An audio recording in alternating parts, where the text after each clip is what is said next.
Hello, good evening and welcome ladies and gentlemen to another intense evening of brilliant racing action in the one and only SimRacing International Thursday GT3 Championship Season 11 as brought to you on the premier SimRacing platform available only on PC known as iRacing. You of course are tuning in to Split A today and well what have we got in store for you exactly? Well it is round number 8 of 10 and we have made our way back to Germany. Having opened up all those many weeks ago in this country, we've made our way back. However, we've made our way to the foothills of the Eiffel Mountains. Nope, we're not quite racing on the Norschleife today, and indeed, don't be too dismayed at that, we're going to be racing at the Grand Prix circuit. Known in full as the Grosse Preis-Strecke or the GP-Strecke, is the circuit that was set up in 1984 in order to enable Formula 1 to carry on racing at the Nürburgring, albeit under safety, given the fact that with the Norschleife, the risks were becoming too great. And therefore, this circuit was born, and spanning the best part of 3.15 miles and 16 kilometers in length, is a circuit that, whilst it's overshadowed perhaps by its neighbouring Norschleife brother, it is a circuit which presents itself a brilliant technical test of ability, with its corners being a wide variety, where it be hairpins, direction changes, sweepers, introduction of camber as well midway through corner apexes or off camber, and also some rather tight chicanes. It is a circuit which offers plenty more than the sum of its parts, and for our drivers here today, putting a good lap together consistently is going to be challenging in its own right, and then going battling around here for plenty of racing action. That's going to be plenty of entertainment in its own right as well. But where exactly are my manners? I haven't welcomed you all to this live broadcast from Circuit Side, have I? Welcome to you guys and girls tuning in today, the one and only place you can catch all the racing action on a weekly basis from SimRacing International, and of course that is on none other than our YouTube channel. Go to youtube.com and search for SimRacing International SRI.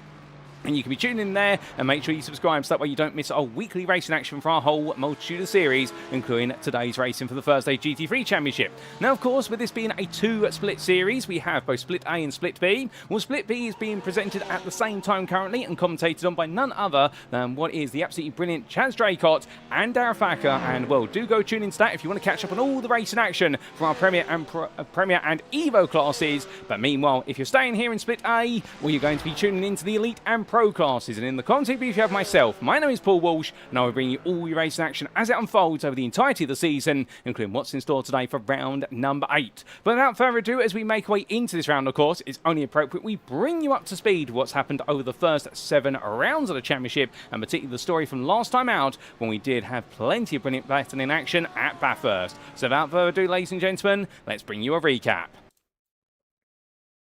So as we can see, last time out on the 19th of February, we were in Australia for sunny skies at the Bathurst circuit. Mount Panorama definitely played host to 2 brilliant 30-minute sprint races, and with its tight nature as a street circuit, well, overtaking was perhaps at a bit of a premium. However, what we got to see over the course of both races was plenty of intensity, whereby in race number 1, it was William Humphrey who was able to bring on home the win, having started in third, and he seemed set to be holding on to third place after an absolutely incredible 3 wide into turn 1 between himself, Hayden Miller, and Milton Tomlinson Dennis. However, as the top 2 pulled away, it seems though William Humphrey was going to be set for that third place for the entirety of the race until there was contact between the 2 leaders of Benedictus Sinkevicius and Brandon Dyer on lap number 3, and suddenly Sinkevicius had to make his way into the pit lane, and Humphrey got very close to Brandon Dyer, at which point he was able to take the lead for him towards the end of the race, only then to have to fend him off for the remainder of the distance, and when it came down to only 1.5 attempts at the finish line. As for in the pro class, well, for Reece Saunders, he took 7th overall. It was pole position in the class, and in the end he was just able to walk away with a pro win, with the elite drivers absolutely surrounding him. There was no drama for Reece Saunders in the first race today. It really was a comfortable drive to victory.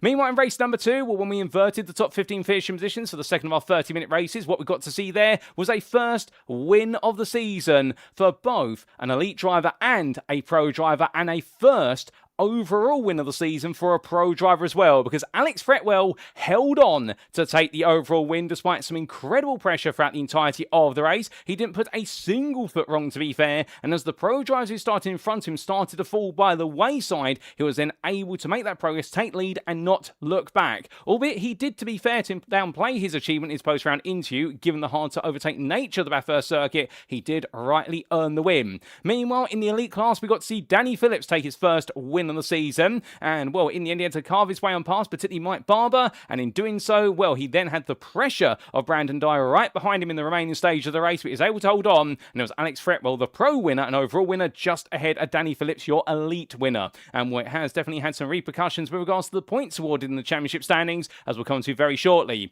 But today, of course, is none other than the 26th of February.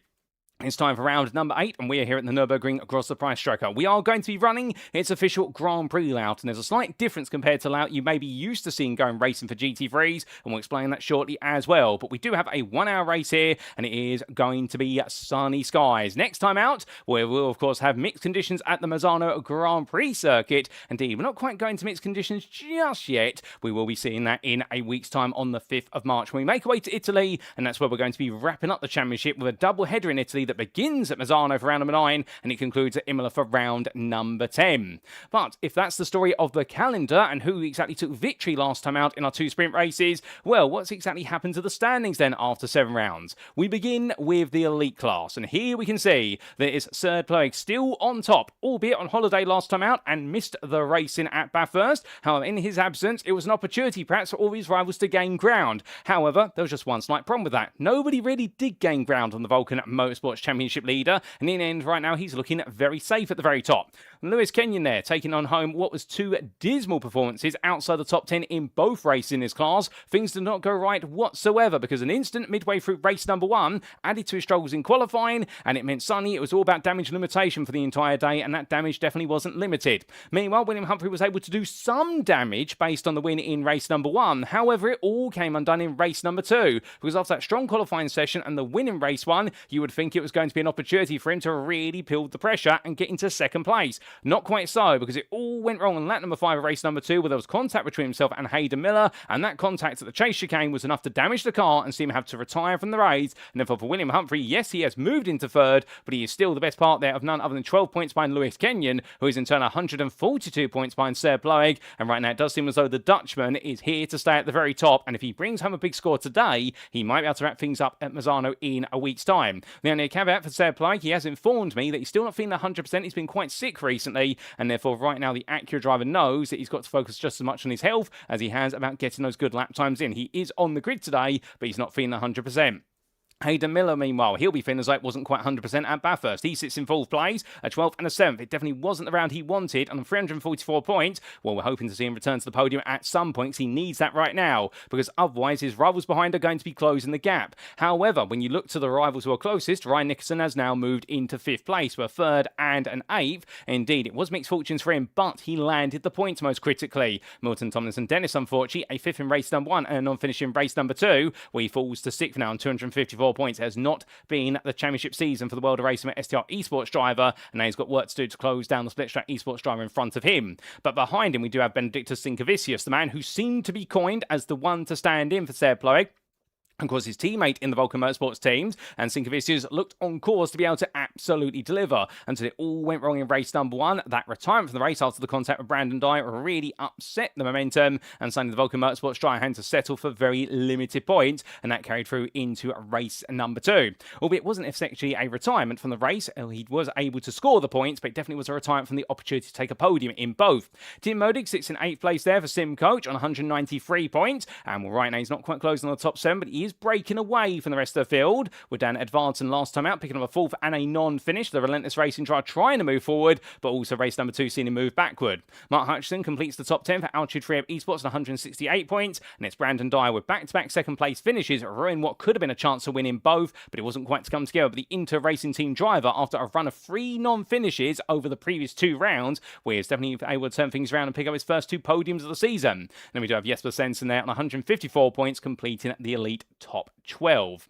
Outside of the elite, we come to the pro class, and here we can see the story is a degree of similarity. Rhys Saunders, after a 1st and a 4th, in the fact, of course, in race number 2 with the top 15 inversion and a 4th place finish in race number 1, it was always going to be hard for him to move forward from 12th place overall. He wasn't really able to, and therefore he had to settle for the 4th place, but he has picked up the lion's share of the points. That means right now, 525 points, who's the closest to him? Well, it is Mikey Story, but the problem is there is a story to stories around at Bathurst. No pun intended there, and the fact for the Dexterous Motorsports car driver, it was a miserable day in qualifying for him. He only qualified in class 21st. Yes, you've heard that right. right, he qualified 21st. But what was absolutely phenomenal from the Dexterous Motorsports quad driver is how he managed to limit the damage, moving to 10th in race number 1 and recovering further to 5th in race number 2. Indeed, a huge effort from him, and therefore the British driver will be hoping that he can invest that effort further and close the gap to Rhys Saunders today. Fortis Katios sits in third there for Split-Track Esports. 2 third-place finishes, a very happy day for him, making up for the disappointment, of course, at VIR, where it was the retirement from the lead of the race in those challenging conditions. He's on 430.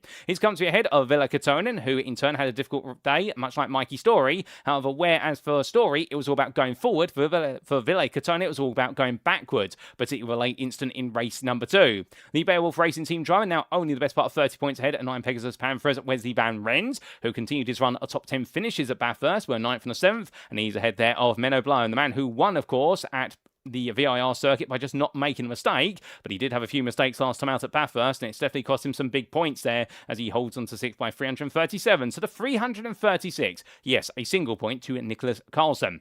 The Beowulf Racing Team driver there will meanwhile, by comparison, picking up back-to-back second-place finishes. He was absolutely ecstatic about that, and a return to the podium for him after quite a glut of podiums, and therefore right now he's moved back ahead of Nathan Anstis. The UK SimRacing Norwich driver there sitting in 8th on 307 points, and he's got a bit of a comfort gap to Jamie Bardwell, who's 44 behind, with the Phoenix Racing driver then ahead of Mark Johnson, who completes your top 10. Behind Johnson, it's then Liam Fraser, only 13 points adrift after mixed fortunes for him, much like it was for Johnson at Bathurst, and then James Howarth there completing up the standings in 12th place out of the top 12 that we're showing you on 237 points.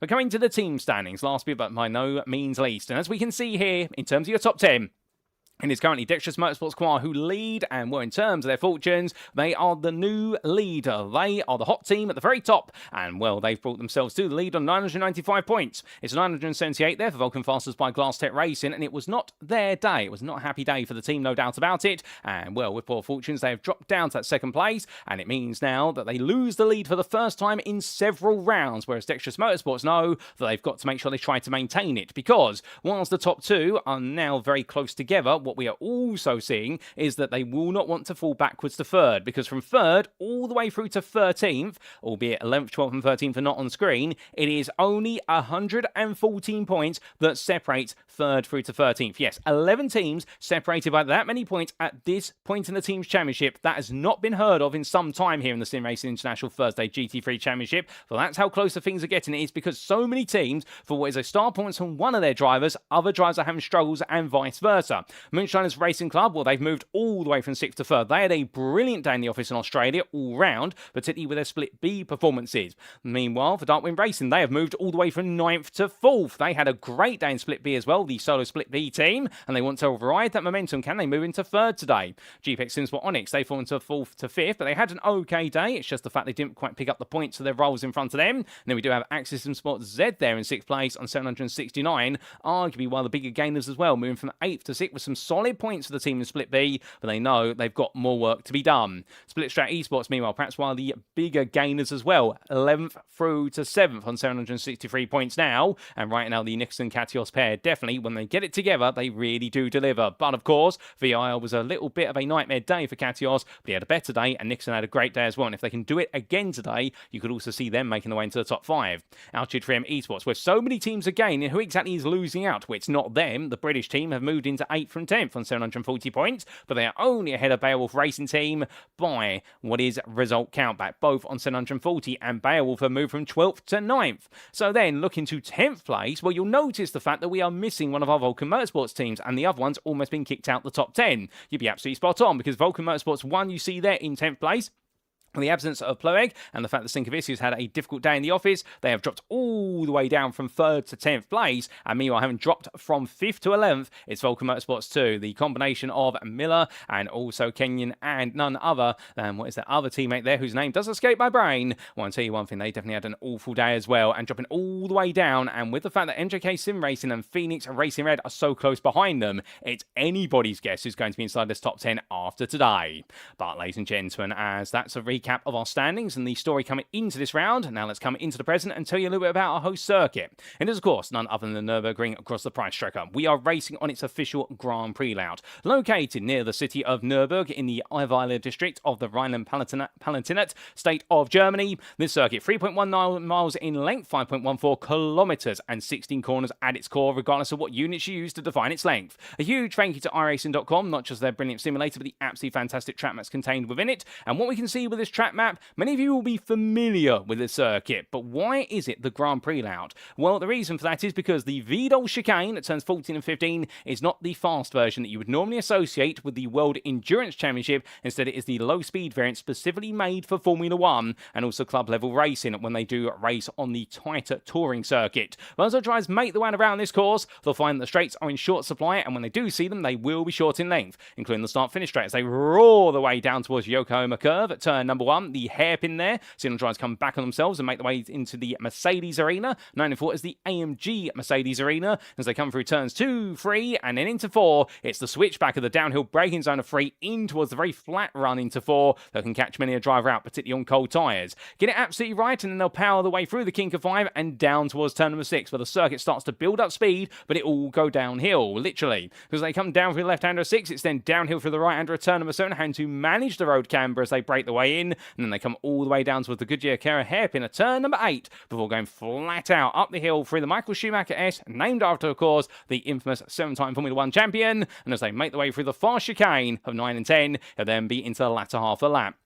And Ravenel Curve will await them at turn number 11, a fast left-hander, followed by the sharp right-hander of Bilstein Curve at turn number 12. Then it's going to be flat out all the way through Ad Van Bergen and up towards the Wiedel chicane, the low-speed layout, and that's where they'll be heavy on the brakes there as they come all the way down to second or first gear for turns 14 and 15, where we can expect plenty of battling under braking there, only then to run their way out towards the Hyundai N Curve at turn number 16 to loop back and complete the lap. And, well, they'll be doing that time and time again until they do see the finish line. Well, we see the finish line with regards to bringing you up to speed with our whole circuit, and therefore let's go back to the circuit side and see how everyone's getting on in the qualifying session. And so with all our drivers out there at the moment, who exactly is looking the quickest and who perhaps right now is needing a bit more time? Well, do not adjust your TV set there. You are not mistaken. Neither are we here with regards to our broadcast overlay, because that currently is provisional overall pole for a pro driver. Rhys Saunders is currently the fastest of everybody out there on a 53.328. He's 18 thousandths faster than Hayden Miller, currently the fastest of your elite drivers. Now, for the uninitiated, if you are tuning in for the first time, how can you tell who's in which class? And of course, here in Split A, we only have 2 classes, and that is Elite and Pro. The Elites, they will have the red stripe against their name in the timing tower, and also at the bottom of your screen, and we do show you their driver information, including their qualifying times currently. Meanwhile, your Pros, by comparison, they have the green stripes. That's how you differentiate the two there. And well, if you do have any other questions in the meantime, of course, do let us know. But as we do see our driver there, Hayden Miller, making his way onwards and on around, well, what exactly is going to be the story here? Well, right now, if things stay as they stand, well, it's going to be the first time that we do see a pro driver take the overall pole position this season. I'm not quite sure how often it's happened in the past, but I suspect it's very rare, so Rhys Saunders is going to be adding himself to a very small list of names to take pole position overall for what is the start of the racing of the day, because of course we do have sprint race rounds there where you can see a pro driver take pole position through an inverted grid, but we're discounting that for the purposes of this record keeping. As Hayden Miller makes his way onwards, a little bit of twitch there coming out to Wiedel. I think the car just decided to wobble slightly. Well, as we do say hello there to none other than Adam Ezra Official, who says, hope you have a good stream, Paul. Excited for the action. That's Adam Wilson, we're there. And well, good evening to you, Adam. I do believe you're a birthday man as well, so happy birthday to you. I'm sure if anybody else is tuning in right now and has access to the chat, they won't be shy saying hi, but also saying happy birthday to you. And let's give this man a big birthday hello. But as we do see Hayden Miller make his way on through, well, we also say hello there, Carl Wise, to Milton Tomlinson Dennis, having gone to the Aston Martin, having switched away from his very comfortable Mercedes. Well, right now, that switch there, we did see the 3 Aston Martins of himself, Miller and Humphrey, make the way into turn 1 at Bathurst all together. Indeed, 3 wide at the start of the race, you don't normally see it, but to be fair to all 3 tries, they navigated it brilliantly. And right now, with only 12 minutes left on the clock, a spin there coming out of turn number 4. He does manage to get to the grass, but unfortunately, it does head to the barrier. That's going to be a tow to the pits there for Tomlinson Dennis. And well, that could definitely summarise his season so far, whereas it's been looking good on paper. And in moments like that have definitely cost him majorly. And also he's had a lot of bad luck, as that's going to be Ryan Nicholson there pushing very hard in his Ferrari 296 coming through the Schumacher S. And, well, to the barrier he goes. They're all pushing right now. And I think for a lot of our elite drivers here, they're thinking to themselves, where exactly do I find the time to get ahead of Rhys Saunders? Well, if anybody knows, we'd love to know, because right now Saunders is still looking to be on top. But Schubert Cardozo here, he looks very quick and qualifying last time out at Bathurst. And right now, the Inter-Racing team driver, well, to be fair, he's had a lot of bad luck in the Pro class this season. But right now, we want to see him have some good luck, and he's looking good thus far in his BMW M4 Evo. Currently 10th fastest overall, at second of your Pro drivers, but I think he's still trying to piece some bits together. As meanwhile, Thomas Pugh is just behind him in terms of time, and then it's Fotis Katios, who's the third fastest in Pro in 12th place. So looking relatively close. And, well, as he does make his way on through and around, well, what else is there to go around with regards to this race day session? Well, some of the other things to consider, as we do see Pugh parking up there, is the drivers who are perhaps not looking as quick. Here's Tseard Ploeg right now, championship leader in Elite. But to be fair to him, in his defence, A, he's not feeling 100%. Also, B, the fact he doesn't need to win races going forward now in order to secure the Elite Championship. Given the form he's had, and the fact that he has carved out the 154-point advantage coming into this round, what it does mean is effective. So long as he finishes relatively close to the drivers who are trying to chase him in the championship, that being Lewis Kenyon, William Humphrey, Hayden Miller and Milton Tomlinson-Dennis, he will naturally inherit the championship crown by default. So that's one of the things he does have in his back pocket. If you have a good first third or first two-thirds of the season, then you can, in theory, just start to back things off a little bit as he makes his way on around. So it's always a good mindset there, with regards to the fact if you've done well in the early portion of the season, you shouldn't let yourself be too relaxed about it. You shouldn't become complacent. That's the word we're looking for. But you can relax a little bit when, in fact, you can't quite make the times that your rivals are making if you can just start a little bit behind them. Meanwhile, we do look to the gassed-up motorsport machine of Matthew Jordan as he makes his way on down the start-finish straight. 10 minutes left to go in this session. He's currently looking quite quick, 6th of the pros there. But we need to get an on-board lap with one of our drivers, ladies and gentlemen, and well, we're going to give that to you very shortly. And in fact, what we are going to do is jump on board here with Lewis Kenyon in his Porsche 992 and see what he can do as he makes his way on around the circuit for a flying lap. To make his way down towards turn of 1 then, and as he does so, looking for his brake mark on the left-hand side. Braking there at the 100-metre board, coming all the way down to first gear, and as he does so now, making his way over to the right-hand side of the circuit of AMG corner.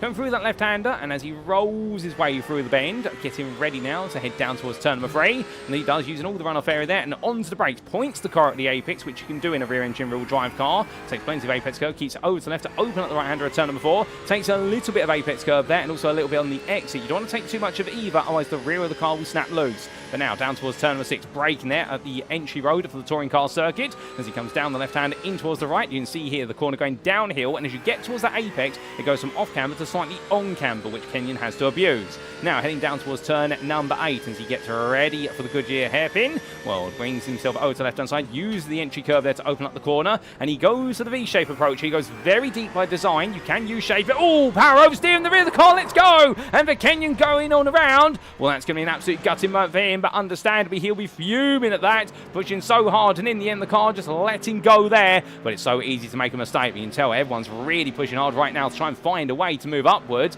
And well, in terms of the cars we expect to go well here at the Nürburgring, whilst this is a very technical circuit, the Ford Mustang has had a history of going very well here over the course of the last couple of years on iRacing in the current balance of performance. It just seems to have the right set of characteristics for the circuit, particularly with regards to very strong acceleration on the straights, but also the fact that this is a car where, particularly in the latter half of the lap, so once we get beyond the turn 8 hairpin, where the car really seems to be strong in the middle and final sector. Meanwhile, we are expecting the Aston Martins to be quite good here, given the fact they are a mixture of characteristics.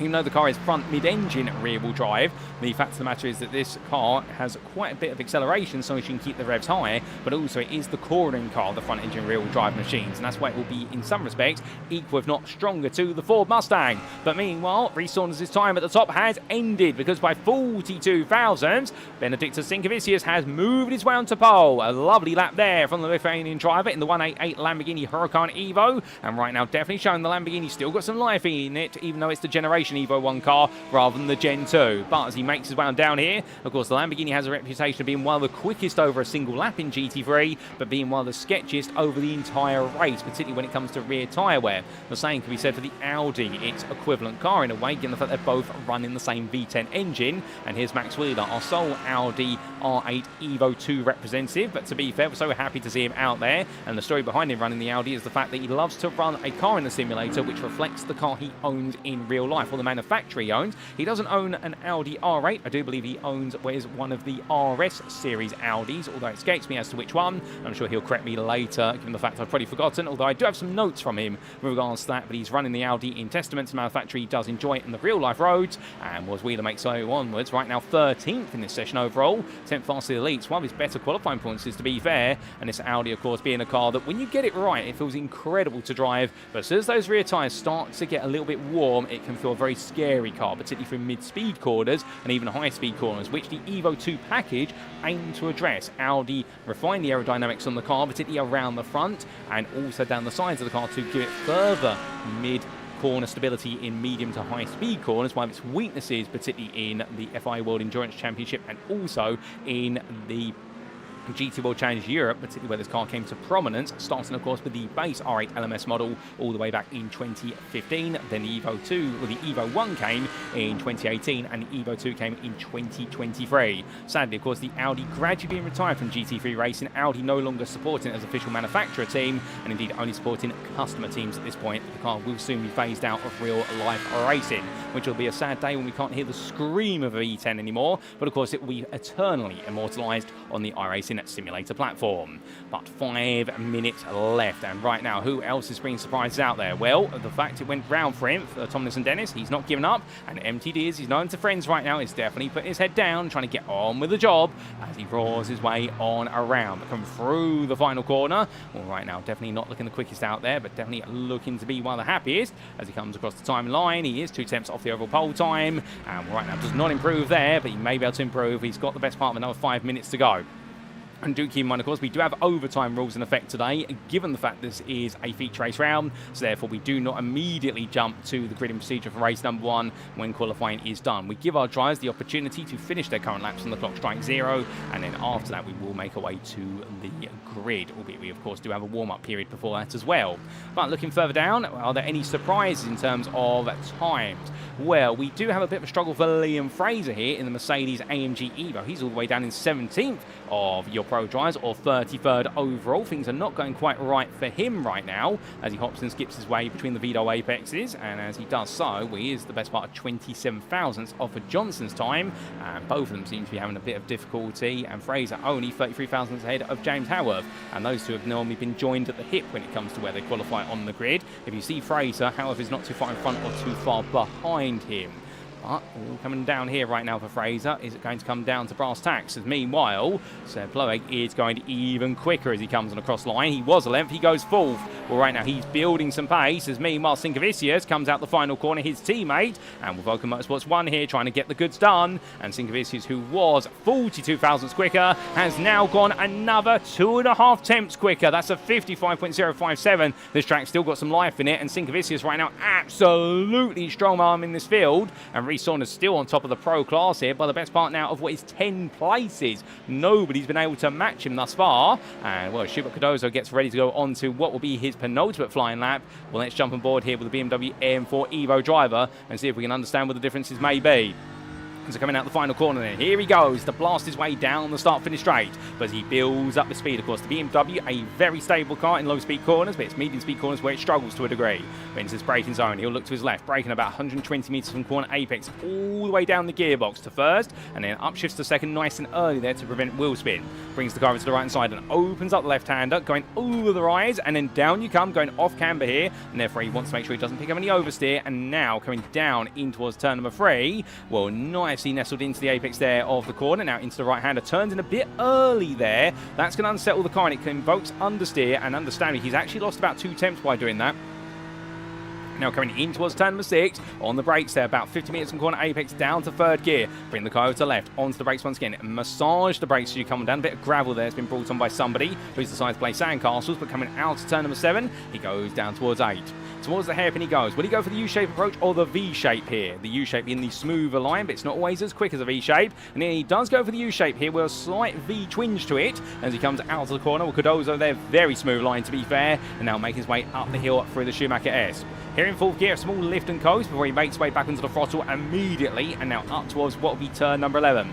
Bring the car to the right side, look for his brake mark, it'll be the 100 metre board, braking just before it, comes down to third gear, clatters the apex curve, the BMW can take it, now in towards Bilstein, nice and tight to the apex there as he now comes on out, uses the camber of the road to abuse the throttle, and onwards he goes, on towards Ad Van Bogen next, and then it will be the Vidal chicane, bring the car flat out through turn number 13, and now bring it over to the right here, look for his brake marker, when he's about to go on the brakes there, will be the 100 metre board, comes all the way down to the second gear, over the first apex, then the second, making sure not to cut them too much. And in fact, he cuts it a bit too much there at turn number 15, and it invalidates the lap. It brings him to a slowdown, and for Schubert Cardozo, that is going to be it for his qualifying session, because that slowdown will affect that lap, plus also has the risk of affecting the next lap as well if he can't burn it in time. And for Cardozo, the job is done. He won't be going any further than 11th place or second in Pro. Provisionally, that is. Does anybody else improve? Well, speaking in Prince, William Humphrey just gone the fastest in subsector 4, so Humphrey flying out there in one respect, but he does not improve. He's got one more lap to try and get the job done if he wants to put himself inside the top 5 of elite and overall. Who else is trying to improve out there? Well, Robin Noel Brown still trying to find a bit of time there for the GPX SimSport team as the Xenon driver makes one down but goes very deep there at turn number 7. That's not a good line. That's going to cost him several tenths as he heads down towards the Goodyear hairpin. And well, elsewhere, who's also perhaps not on the strongest of laps, well, Nathan Anstis is all the way down in 41st here. He's not having a happy day at the office whatsoever right now as number 96 driver. He's 24th of your pros here, and he's the second lowest of the field, with the fact that Frank Bujuson is right at the back right now. 42 competitors here, and all 42 of them have set times. But right now for Nathan Anstis, this is not a common spot for him. He's normally well inside the top 15, if not the top 10 of Pro. It's all gone wrong so far today. So it's gone wrong for him. Time's almost closed as Augustus Dablavicius comes across the timing line here. And the Lithuanian driver, does he go faster? No, he stays 4th in Pro, 15th overall, but he is going to have one extra lap. As meanwhile, well, the clock strikes 0, so therefore those who are on a lap will now have to finish their laps, including Lewis Kenyon here as he comes out the final corner. Matthew Croft crosses the line off camera. He's 29th, he does not improve. Lewis Kenyon, meanwhile, improved in the first sector, but his middle and latter sectors have not been anything to shout home about, and in the end he is going to stay 9th. What about Robin Noel Brown as he comes out the final corner? Well, as he comes on out, well, he's not been looking too good in the first or the middle sector, but the latter sector's been looking better, and in the end for him, he stays exactly where he is. I think this is going to be a recurring theme now. Nobody seems to be improving on those on laps, as Adam Baker comes to line for the LS Racing team, and immediately pulls the car over there. He's not happy and decides to show his frustration, and, well, puts the car to the wall, and I suspect the LS Racing team will not be too happy now. They've got some work to do between the end of qualifying and the race. William Humphrey comes out the final corner. He's going to be staying 8th unless he's had the mother of all final sectors, and the answer to that question is going to be no. It was a 55.710, practically matching his previous best to the tune of only 4 thousandths the difference, so he knows he's got the time and the consistency, but he can't find the extra time he needs. Matthew Croft cooling down. It's not been a good day for him. Max Wheeler, meanwhile, right now, currently in none other and what is 14th overall, 11th for the elite, with the fact we have seen a couple of drives improve, and the biggest improvement that has happened is none other than Ashley Koopman, who's jumped up to 10th place overall, whilst we've been looking elsewhere. Well, Wheeler right now, can he regain his spot inside the elite top 10 and perhaps in the top 10 overall? Here he comes in towards turn number 16 as he makes his way on in. Well, right now, what's the 133 driver going to be able to do here? Rear of the car, let's go! And in the end, the Audi's cursed hot tyres send him on around, and well, he was too eager, and unfortunately, he's paid the price for it as Wheeler was looking good. That was looking to be at least 2 attempts out there, but he won't be taking those home anymore as he takes himself back to the pit lane, and Dablavicius will be the last driver to put a lap together, we believe, and well, he does not improve. He will be staying 15th or 4th in Pro. So that is it, ladies and gentlemen, from everybody. All the laps have been set, and therefore now it'll be the chance for everyone to cool on down. As Lewis Kenyon, I think, in fact, he might still be on a lap here, Kenyon. I wonder, did he sneak across that line just in time? Well, he comes on through, and the answer is going to be he does not improve. So that is qualifying done and dusted, and in the end, it will be Benedictus Sinkevicius who repeats what he was able to do at none other than Bathurst last time out by taking pole position overall and elite, albeit he had to dethrone Rhys Saunders with limited time left, and Rhys Saunders will join him on the front row for what will be the pro pole position in second place. Hayden Miller and Tseard Ploeg will line up on row number 2, as an elite pair ahead of Milton Tomlinson Dennis and Ryan Nickerson. But you've got to go all the way down to 11th place to find the second of your pro drivers. It's Schubert Cardozo, who gets a second chance at trying to land a podium. Will he be able to do so here in Germany today? Well, we're not too far away from being able to find out, ladies and gents, because qualifying is done, and very shortly we'll have the 5-minute warm-up period, after which it'll be over to race one, the only one that we do have on our schedule for today.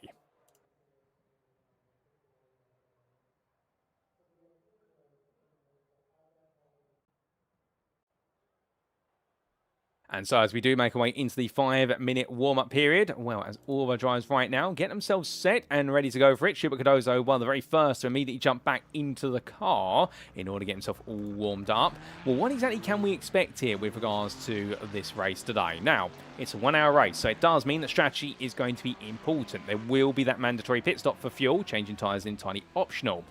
But what exactly will drivers do around it? Well, we can expect to see plenty of battling here at the Nürburgring. You've got plenty of width to the circuit. This is not a circuit where it's going to be single file or limited to certain places. There are certain corners where overtaking is much more valid compared to others. For example, turns 2, 3 and 4 and turn 1, all by correlation. For the Mercedes arena, they are all brilliant corners to go battling at. Meanwhile, going down to the turn 8 hairpin is also a good spot, as is the run up towards turn number 11. And of course, the Vidal chicane is also a primary spot for overtaking opportunities.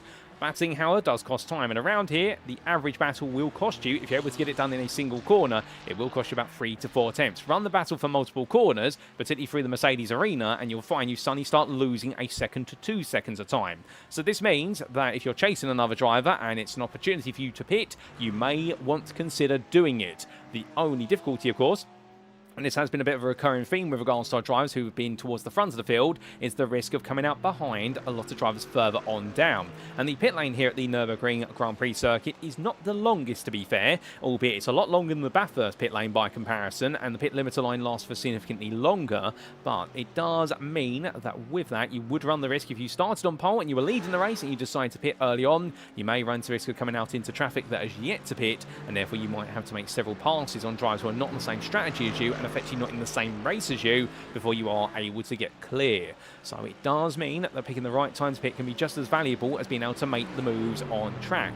And that's what's going to be the intrigue point here today, is that most corners do offer overtaking opportunities, but where exactly will drivers go for those moves? Will they be willing to do so? Of course, one driver you can always expect, or two drivers we should really say at this point, from Split Straight Esports, who you can always expect to deliver on the goods with regards to overtaking action. One of them Pro, Fotis Katios here. Indeed, he really is Mr. Race Starter. He has this exceptional habit that we have seen for now the best part of 3 seasons, whereby it doesn't matter where he starts on the grid, if he starts with a bit of a difficult day in qualifying in particular, he will suddenly gain sometimes 4, sometimes 5, sometimes even 7 or 8 places in the opening braking zone. He just finds his way to find space that nobody else can. Indeed, many may remember, I do believe it was all the way back at Portimao a couple of seasons ago, whereby in the end he was able to make 6 places because he just found a space on the inside that nobody else seemed to want to occupy, and that's the one thing the Greek driver is so good at doing.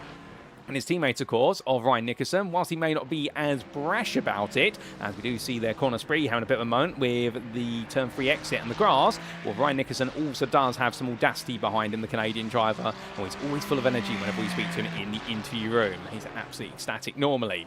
As he makes his way on through, well, if you haven't got yourself liquid refreshment, ladies and gentlemen, or you do need to go to the bathroom very quickly, unfortunately, they've lost the key here in the commentary booth to the bathroom, so therefore I'm going to have to hold it in for the entire race. Joking aside, however, if you do need to go, now is the time to do so. If you need to get a top up in your snacks, a bit of popcorn, some crisps, some chips, whatever you need, go do it, because you are only 2 minutes away from heading to the grid. And when we get to that grid, you won't want to leave your seat or wherever you're staying in order to be able to tune into all the racing, whether you're on your TV, your PC or a tablet, because the racing action here from the Nürburgring is going to be as exciting as ever. And well, it could be a round that could see many a titanic shift in the championship standings, whether it be the drivers or the teams, and you won't want to miss a moment of it.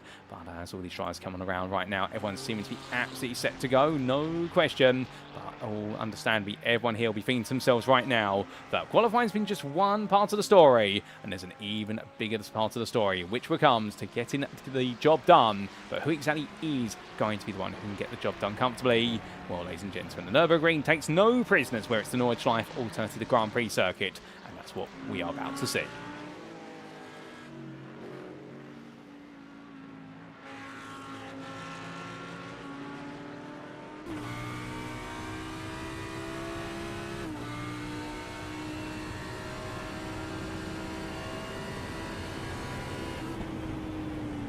And as we just leave you there, a little bit of a sonorous roar from the V10 of Max Wheeler's Phoenix Racing Blue Audi R8. Of course, we'll never forget the sound of a V10 engine.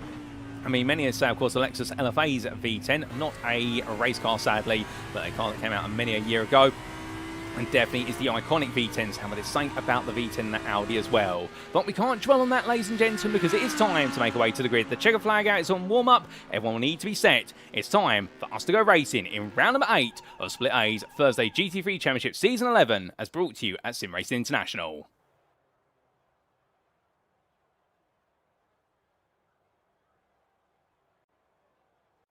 And so here we go, ladies and gentlemen. This is how they'll all line up for a one and only race today. And it's going to be Benedictus Sinkevicius, who takes pole position there for Vulcan Motorsports 1. He will be joined on the front row of the grid by none other than Reece Saunders, the elite pole sitter ahead of the pro pole sitter. Finally, Altitude 3M Esports driver, it will be Hayden Miller, who starts third for Vulcan Motorsports 2, ahead of his sister team driver there, Tseard Ploeg, who improved right at the end of the session to take fourth. Then it'll be World Racing for STR Esports' is Milton Tomlinson Dennis, who starts fifth, ahead of Ryan Nickerson. The Split Track Esports driver then being followed up by none other than Heracles Performances Jesper Svensson and William Humphrey for Vulcan Fastest by Glass Step Racing.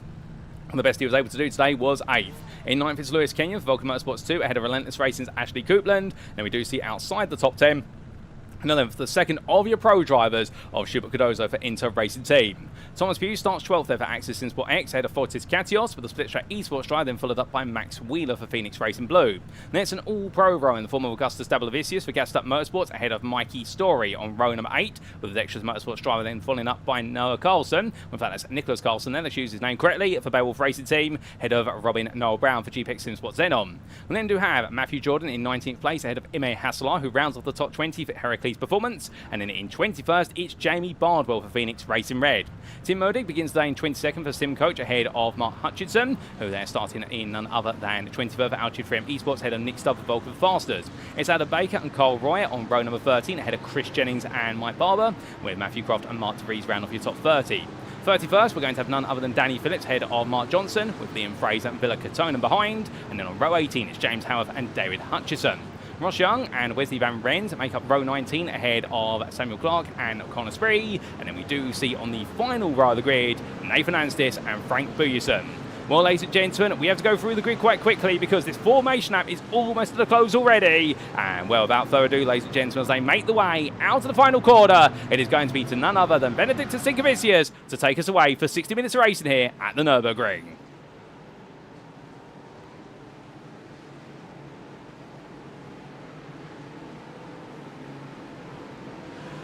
And it's lights out and away we go for a one and only race today. Round number 8 gets underway and Sinkevicius gets a good start. Hayden Miller immediately responding there as Reece Saunders on the outside. He's not going to be able to find a way into that braking zone, but into that corner they come, and as they do, that camera angle not ideal, but as they all come charging on down into that heavy braking zone, everyone right now fanning out 2, 3, 4 wide, and all these cars right now together. Everyone's saved up through these opening corners. Well done to everyone. They've all been able to avoid any chaos or confusion, but right now this way gets very tight and technical coming through the Mercedes arena, and as they make the way through 3 towards 4, you can see they're side by side going at Ploeg and Tomlinson Dennis, and right now Tseard Ploeg absolutely nailing the run. Oh, it's gone round behind. Who exactly is that? It's just for Sensen, and a couple more cars get collected there, and I believe that's one of the GPX cars that's been caught up, and in the end the whole field scatters on the road. Oh no, more cars going in, and Jesper Svensson in the end being knocked about like a pinball there, and well, unfortunately a few drivers just collected him right at the wrong time, but meanwhile whilst all that's happened, we've still got battling going on, because coming down the hill in towards the hairpin at 8, that's going to be none other than Tomlinson Dennis up the inside of Ploeg, and it's going to be the reverse motor manoeuvre here as Ploeg is surrounded by Aston Martins left, right and centre, and William Humphrey makes well through. What a lovely move from the pair there, and right now William Humphrey's not done. He's going to go up the inside there of MTD, and he moves into full place. A lovely double there from William Humphrey, and right now it shows the fire's not been put out yet, and I'm sure his dad will be tuning in right now, be absolutely proud of that. But he comes through the left-hand turn at number 11. Well, right now Tomlinson Dennis immediately back with the attack with him, and Ryan Nickerson has come up as well to the back of these guys. As you see, Ashley Coupland's Relentless Racing Porsche there, it snuck its way forward, but coming all the way down and up towards what will be turn number 14. Well, your leader right now, Benedictus Sinkevicius, under pressure from Hayden Miller, albeit I suspect the two Phoenix Racing, the Vulcan Motorsports driver there, Hayden Miller of course being a Phoenix Racing driver on Sundays, will understand those two will try to work together in order to be able to pull away as best as they can before the rest of the field tries to catch up. They might be able to start to turn this race into a race that they own. Meanwhile, Tseard Ploeg, he started in 11th, he's moved up to 8th, but for Tseard, well, we said watch out for it because he always makes quick progress. He's already onto the pack of Cardozo here. The third place starter in Pro, still in that place in class, but he's gained so many places overall right now. Well, you can definitely understand why it's a big ask for Cardozo to keep him behind. But into that braking zone they come for turn 1. It's side by side between Humphrey and Saunders. William Humphrey there going defensive. Saunders, meanwhile, now trying to make the move happen around the inside here. He's gone from outside to inside, and the LG3M Esports Dyer here trying to make some magic happen, trying to hold on. So it's effectively third place, but as they come from left and into right, well, it's going to be too wide on into 4, and Humphrey on that inside a very tight line. Saunders here has the better exit line available to him. They're still going to be too wide, making their way onwards towards turn number 6, and in the end, Reece Saunders will get it done. But as he does so, meanwhile further back, let's not forget the fact we've got plenty of battles going on. Mikey Story under pressure of Dablevicius and Matthew Jordan. Matthew Jordan, they're going all in for a move. Lovely move from him. And one number 86 driver, they're absolutely nailing his braking zone. And Dablevicius by comparison right now, knowing that's not quite worked out by comparison as they come down the hill. But as they come in towards the next braking zone, well, right now all these drivers in a long line, and Augustus Dablevicius there, well, he's now got to think to himself of running on the back of Mikey Story. Is there going to be a way through for him? Because Story will be trying to hold on. You see Dablevicius flashing his headlight, trying to distract Story to a degree, but it's not going to work there through the Schumacher S. He'll be hoping he can make the move happen, perhaps up into the next corner. But we can see that another flash of the headlights trying to say to Story, I'm coming for the move. Mikey Story tries to battle him under braking. Well, Story will hold on there for now, so it's not going to work out there for Dablevicius, and in the end he escorts himself a little bit wide, but that's 3 wide behind. 3 goes into 1 corner, and in the end, Nicholas Carlson just a little bit edge wide there. Well, in fact, that was not Carlson edge wide, that was Iber Hassalar in his Aston Martin who was edge wide, but in the end we did see Tim Modi and Jay Bardwell back off there to make sure they didn't add to the situation, but close racing between those drivers. The Heracles Performance trying to go around the outside. That's brave, that's committed, he's going to get it done there, Nicholas Carlson. A lovely move for the 1-2-1 driver, and well, they'll come too wide now up in towards turn number 16, but still fighting here. And right now it's the Beowulf Racing Pro drive trying to hold on around the outside. That's not going to work, but some brilliant battling between them. Unfortunately, we do have a yellow flag for Imer Haslar, so despite the fact he got the move done, he's going to have to give the place back because he has done it by gaining an unfair advantage. Well, to be fair, I think anybody who can go too wide through that chicane should keep the position, but still, track limits are what they are, and we have to respect them. But meanwhile, Kyle Roy, he had a dismal qualifying session, and American Group M Academy driver, he's found his way all the way up from 26th to 21st. He's absolutely pushing his way forward right now, and well, as the drivers coming down the hill, we can see there, Roy still side by side with Haslar, and well, the pro driver here trying to carve his way through to catch up to the more pros in front of him. Liam Fraser further back, now he's on the back of this queue, so everyone is queuing up right now. All the pros want to pick on Haslar and Phillips, the 2 elites in amongst them all, and Tim Modi at the very head of that group.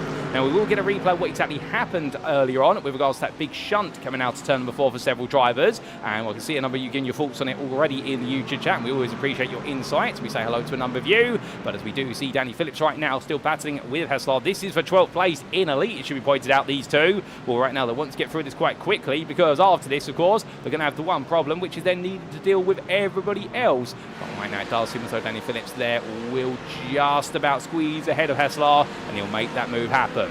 But from them, let's go back to the front of the field, because here is your leader. As we do see I Am Demand cheering on this man. It's Benedictus Sinkevicius, the Vulcan Motorsports 1 driver right now, with Hayden Miller right behind him. Miller's the fastest driver after what is 2 laps. Understandably, he set the initial fastest lap of the race, and I suspect we'll get even faster ones, but he's staying right behind his teammates at the moment. I think the game plan is here for the 2 to work together. Of course, what Miller can do, he can fuel save by staying behind, and I think they will have an agreed pace in their minds that they run to, and well, if one of them starts to fall off, particularly if the leader falls off, then there might be a call from the team to say we need to swap the cars around because you're now costing us time. William Humphrey knows he's now got to do some work here to close them down as they go on to lap number 4.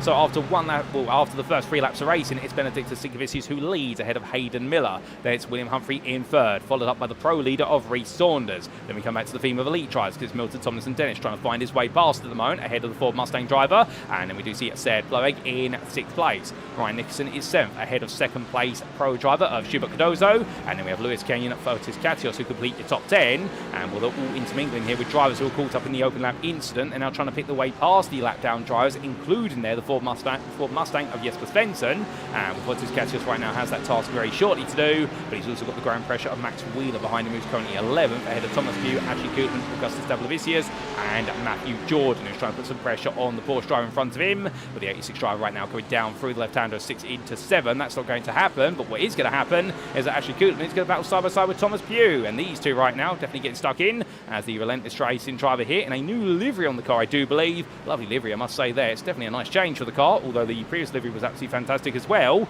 And we're right now a new livery, a new look, and it's given an extra 5% of confidence here as they come up the hill, because now it's going to be side by side between the two of them. But who exactly is going to back out first? And the answer is going to be neither. They both want this, but in the end, it is going to be Thomas Pugh has to back off, as in the end, Ashley Koopman takes to the grass. Well, the gravel was so, and Augustus Dablevicius cuts both of them. He makes his way on through, and right now on the brakes, here comes Matthew Jordan as well. Jordan trying to follow his teammate on through, and he's going to do it. So then gets up most once they squeeze both cars on through. And coming on down there, we couldn't quite seal the deal, could Matthew Jordan, but that was bravery. And I think Dablevicius was on the radio to his teammate to say to him, if you're going to do it, come through with me now, because you're not going to get another chance at this. And he almost managed to make it happen. They almost made to make it the double for the two teammates, but it didn't quite work out, as now Dablevicius has the pressure of Pugh behind him, and well, Jordan has the worries of Koopman by comparison. But as they come on through there, well, meanwhile, a bit further back, Liam Fraser. He's still trying to attack Chris Jennings as we ride on board here with the Moonshiners Racing Club Mercedes. Get you the front bumper camera there as he looks at the inside of the Hyundai N curve, but it's too short of a run for him really to get the job done. It's very interesting, of course, because this corner, the final corner on the circuit, if we were racing at a club level, say if we were racing at Mazda MX-5s or an equivalent of that, it's definitely an overtaking spot. But here today in these GT3s, given how quickly they get to that corner, it's not really a place to go for a move. But right now, this is definitely a place to go for a move, because Fraser will go up the inside here in the battle of V8 machinery, his 6.3 litres versus the 5 litres of Jennings' Mustang, and in the end the Mercedes AMG will get the job done and moves up into 11th place there in the Pro class. And Jennings right now tucks on the back of him and knows he's got some time to go before strategy becomes apart, and therefore he might want to try and make another move. Meanwhile, Danny Phillips and Emma Haslar both squeeze the way on past. Tim Moody, who is catapulted down the order a little bit further. The Simcoe driver right now just not keeping things together the way he wants to at the moment. I suspect he's perhaps had a bit of a moment for in the Mercedes arena. And Emma Haslar, meanwhile, for Heracles' performance, definitely going forward. But as he does so, well, ladies and gentlemen, we very shortly are going to take a trip back in time with regards to some of the big moments from this race. And in particular, we are going to take a look back at the opening lap. So here we go. So back in time we come, and as we did go green flag racing, of course it was Benedict Stinkovicius who got us underway, and as all the drivers did get racing the wonderful external field, there 42 cars, and well, everyone made the way down towards turn 1 absolutely succinctly here. Whilst there were plentiful of free wides coming down to the braking zone, nobody went too aggressive into the corner, and everybody did seem to be able to survive. A bit of a check up there on the inside, intriguingly, and several drivers on the outside, including Mikey Story, able to make some good ground as they exited in towards turn number 2.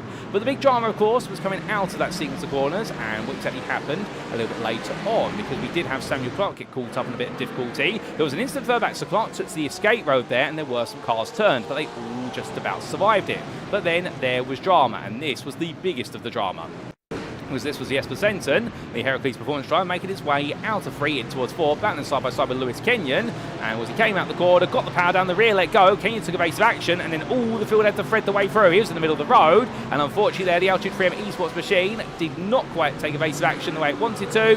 And we also did see the GPX Supersport car being collected, and it was even further damage there for several cars who came into the incident quite late. Mark Hutchinson definitely being caught up. This is what it looked like from Hutchinson's perspective as he made his way through. Now, he can't see the man who went around. He's only going to find out about this as he comes around the corner. At this point, he will be given the call, yellow flags, but what can you do at this point? Because if you back off, you're probably going to get hit by the guy behind. If you try to go left, you've got a car to your side, and then Hutchinson just has to sit in the car and hope that nobody hits him. Thankfully, nobody did. Meanwhile, this is what it looked like from the onboard of Mark De Vries, and this was De Vries making his way into the scene of the incident. He was all set in amongst it all, and the Corvette driver here for SimRacing Team Lowlands, he was able just to scoot to left. He had to do it once, and then he had to do it a bit more there, so he was able to avoid, but unfortunately as he rejoined, he was collected there, and I do believe he was collected by one of the Axis SimSport cars, and that upset his race. And well, ladies and gentlemen, with that upset, we come back to your live racing. As soon as we do, that is Nicholas Carlson there, beached in the gravel and the grass at turn number 8. So as soon as we come back to live, there's even more drama.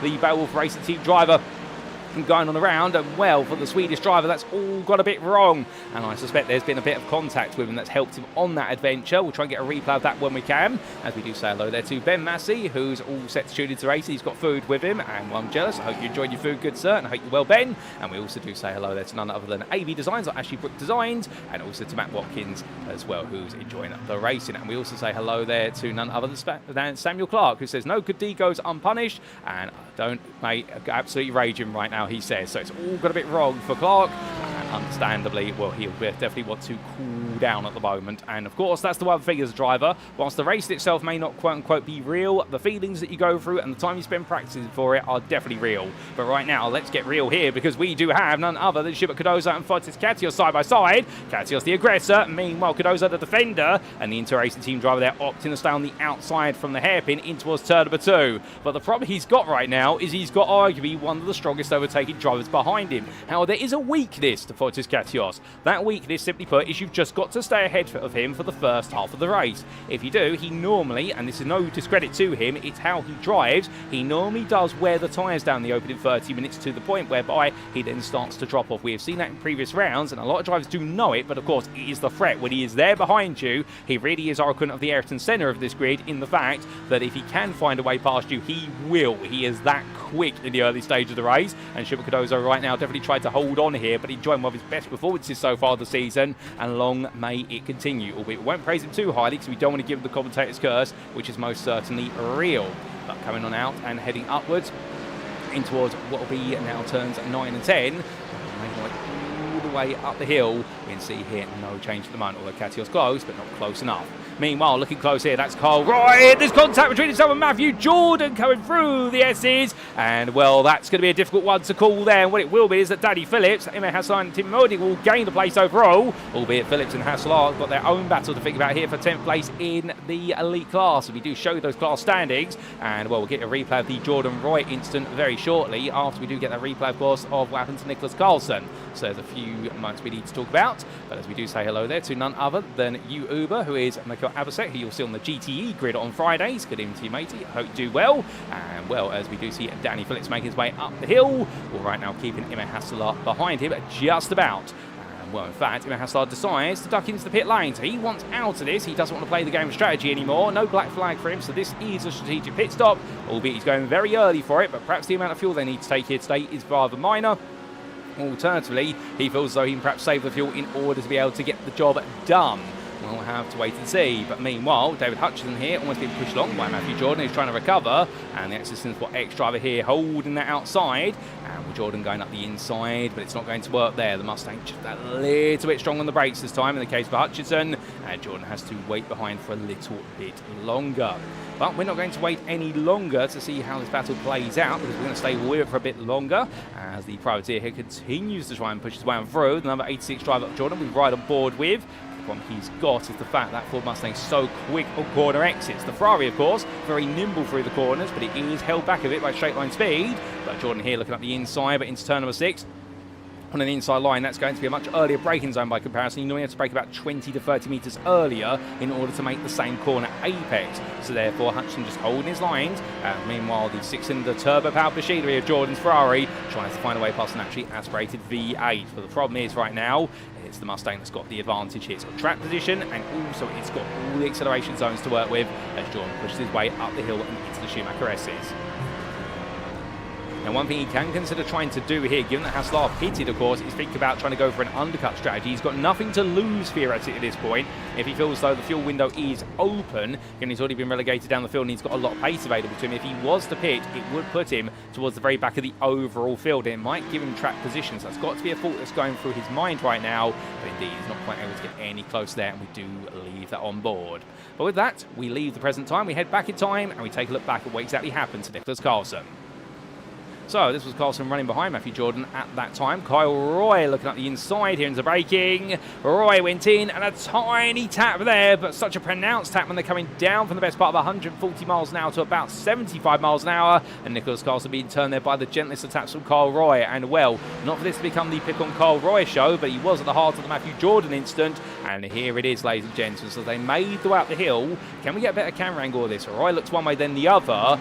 and, well, got his nose there on the inside, but Matthew Jordan's argument will be he wasn't fully along to earn the right to take the inside line into the Schumacher S. Roy would argue I had an overlap, and that's going to be a bit of a contentious one there with the stewards, and it will come down to the stewards book and exactly who had the right amount of overlap and who should have backed out. But that's for the stewards to look at. Of course, we're just in the commentary booth here, and we only have the angles available to us when we do take a look back at replays, for instance, where the stewards have plenty more camera angles, as there, well, Matthew Jordan having all the angles, are trying to look for a move on the Mustang in front of him, and, well, with that launch coming out to turn number 4, it's going to be a question of when, not if, he's going to go for the move, as David Hutchinson there almost caught blindsided by it. Jordan was so quick out the corner to the tune of about 6 miles an hour faster, and when he had almost hit the rear of the Mustang. In fact, I think he actually did and had to back off there not to make it worse. But coming down the hill right now, still trying to find a way through, and he can't quite do so. Meanwhile, we go all the way back up to the front of the field. And here's still your top two. Right now, they're playing peaceful, Sinkevicius and Miller. And then we do have William Humphrey a bit further back here in third place with Vulcan Fasters by Glass Set Racing. Albeit he's not been given the opportunity to play peaceful here, or is he? In fact, yes, he will. So he's going to let Tomlinson Dennis go there, and I suspect this is one of those mutual to me to you moments, or the enemy of my enemy is my friend agreement, whereby they are not teammates. I doubt they're on the radio to each other, but instead what they're simply doing is going by logic, which is if we keep fighting each other, there is no point. We will lose the chance to win this race. We may as well work together now and deal with it later on in the race when it comes down to the fighting, particularly when you have got the Elite Championship leader right behind you, Tseard Ploeg, the Vulcan Motorsports 1 driver. He may right now not be feeling 100%, but I get the feeling his spirit's going to be lifted in knowing he's currently running in 5th in class and overall, and that right now with this result, well, things are definitely going to be looking good going into the penultimate round of the season. But still more fighting to come. That is Nicholas Carlson up the inside of Ross Young there as they come out to turn number 16. So he can make moves there. He proves it's possible. And, well, as the Swede makes his way down the start-finish straight, the Beowulf Racing Team driver, he does have Ross Young still right behind him there, and the Porsche getting close in the battle of straight line speed. Both are about equal. But in the end, Nicholas Carlson will go defense to inside, but he outbrakes himself. He goes very deep. Where is Young in all of this? He's going to be looking around the other side, coming around the outside now. Is it going to work? The answer is no. But meanwhile, speaking of things going around, here's Schubert Cardozo as he rejoins. He rejoins on the outside there at turn number 4, but Liam Fraser does have to back off a little bit there to make sure that he doesn't clip the rear of the BMW. He flashes his headlights there to say to him, you do realise that was a little bit unsafe, and Cardozo goes defensive now, but how exactly has he gone around there is the question. Well, Fraser right now is going to send him down even further, getting up the inside there into 6th place in the pro class. And here comes Jamie Bardwell right now, who says it's my time to attack. The Phoenix Racing Red driver here on a mission, but coming down in towards that braking zone, he'll look round the outside. Can he make this work? If not, Tim Modig will think about going for a dive. Bardwell goes for the switchback there on the V-shape approach, and then Cardozo sees it coming and just simply parks the car on apex and says to him, there is no way through for you. Going up the hill right now, you can understand that Cardozo and Bardwell will both be locking horns, and Liam Fraser is going to be given plenty of time to try and walk away with this. But as they come in towards the left-hander of turn number 11, well, we can see a few questions from you in the YouTube chat. We'll come to those shortly when there's a bit of a break in the battle in action. And, well, from these drivers right now, we go back in time to what exactly happened to Schubert Cardozo only moments ago, and here's the replay. So this was your Inter Racing Team driver coming down in towards turn number 3. He was running in 3rd at the time. He had been passed by Fotis Katios. We didn't quite catch that on camera, and lost the rear coming out the corner, pushing a bit too hard, and in the car making its way very close to the barrier, but thankfully being able to get away with that. It could have been far, far worse. How exactly did he lose the plate? Here was Katios making the move on Cardozo, and this in the end was in the run up towards turn number 11. It was done on the previous lap, and this was on lap number 7. Katios went all in, and then Cardozo tried to squeeze into the apex, but the Ferrari driver did make the move and then carried it all the way around the outside there at Bilstein Curve, and Cardozo did eventually just run out of steam as they headed towards Vidal. So back to your live racing we come. So, as we do see none other than your leaders there, while the drivers in the pit lane, I do believe that was one of our Mercedes cars that's come in. That was Jamie Bardwell, in fact. Well, meanwhile, whilst they're pitting further on down, staying out there at the moment is Sinkevicius and also Miller. But a lot of our leading drivers will be staying out. They will not want to pit. Meanwhile, a black flag for Kyle Roy, who has just towed to the pit lane. I suspect that's instant points, and therefore a drive-through penalty for several contacts he has been involved in. And we'll remember, it's 4 instant points per contact. They add up very quickly when you do have an instant limit of only the best part of, if I remember correctly, 18 instant points, although that may be slightly higher than what it is. It may actually in fact be 17. But with regards to that, of course, a couple of contacts, a couple of tracks, and very quickly you find yourself with a drive-through penalty looming near. So for Kyle Roy today, it's been a bit of a disastrous day. In fact, the team have retired the car as a result as he's come into the pit lane. But meanwhile, your two leaders here definitely having a much happier day by comparison. But coming into left into right here, Milton Thomas and Dennis, well, he's broken away from William Humphrey, and, well, he'll be very happy to be absolutely running on right now. And now he's breaking away from none other than Humphrey and Ploeg is Thomas and Dennis, and then as a result, the 192 driver can now focus on catching up to those leaders. But from him, we come back to Adam Baker, currently running in 8th of your pros, or what is 18th overall. He's chasing after Chris Jennings, and behind is Hutchinson and Jordan. And this group of 4 drivers right now, all within 2 seconds of each other in totality. And Adam Baker definitely getting a little bit fighty here. He wants to go moving. I think Chris Jennings right now is definitely becoming a mark for him, as Matthew Jordan takes a quick peek there on the inside in towards turn number 16. That's Sports trying to get into Hutchinson's head rather than anything. He's still trying to fight away past the Ford Mustang that refused to move aside. But to be fair, Hutchinson doesn't have to. All he's got to do is enjoy his racing, and it's Matthew Jordan who's got the responsibility of trying to make a clean move happen. And, well, in the end, it's going to be a switch to the inside there, and, well, Hutchinson comes in a bit too hot under braking, and, well, that was definitely on the limit for both drivers there in terms of switching directions. I think David Hutchinson in the end had a tiny little jink back to the inside, and, well, Matthew Jordan in the end looked one way then the other. Both of them right now trying to go all in, and in the end, Matthew Jordan says, right, I'm going for it, David, you better be ready for this. And in the end, it's David Hutchinson who is ready for it for a degree, but now Matthew Jordan goes to the switch back here, coming out the corner, gets a lovely run coming up free. You can already see he's fully alongside, so we look back to the exterior view, and at turn number 6, surely Jordan can hold this round the outside now. He's going to go for it. He can't squeeze Hutchinson too much, but he's on the inside into 7. Hutchinson's still there with him. This is absolutely brilliant GT3 class racing action between these two, and going down towards the hairpin right now. Well, Jordan's going to have the inside line every step of the way, but look how that Mustang starts to pull ahead there as they get ready for the braking zone. So right now, Matthew Jordan knows he's got to go, and he's got to go deep on the brakes here to hold this spot, and coming out of the hairpin, he gets ahead there. He does manage just to carve himself the best part of a 10th ahead as they count the hill, and in the end, well, for David Hutchinson, he has to back off there. There is no way to come back, at least for now, but what a great battle between him and Nicholas Carlson. He's going to be watching this right now, Phillips. So he's suddenly gained 2 seconds as a result of those two fighting over the course of 6 corners. And that's how quickly you can lose time through battling, and how another driver can gain so much. As we do have a black flag, a drive-through penalty for Ime Hasselard. That will be for instant points, and Hasselard's definitely had a frustrating day so far, and it's been added to now with that drive-through penalty that's going to relegate him all the way back down the order. Now, as we do say hello to a few more of you there in the YouTube chat, including none other than Fenat Kistel, who says, scrappy race tonight. Indeed, there has been a little bit of elbows out between drives, but they do seem to be calming on down now. Well, meanwhile, Max Wheeler's not going to make this move, Scrappy, as Fotis Cassius there gives him a bit of a headlight flash to say to him, you're welcome. And well, in the end, these drives will swap those places. So Wheeler now up into 9th, Cassius drops down to 10th, and he's got Augustus Davilavicius all over his back. There was a bit of contact there, in fact, from the Marlboro helmet driver, and as he comes down in towards turn 3, he's looking eager as the Gas Up Motorsports driver. Cassius goes defensive, and they've got Ashley Cooten for close company, rolling their way on around.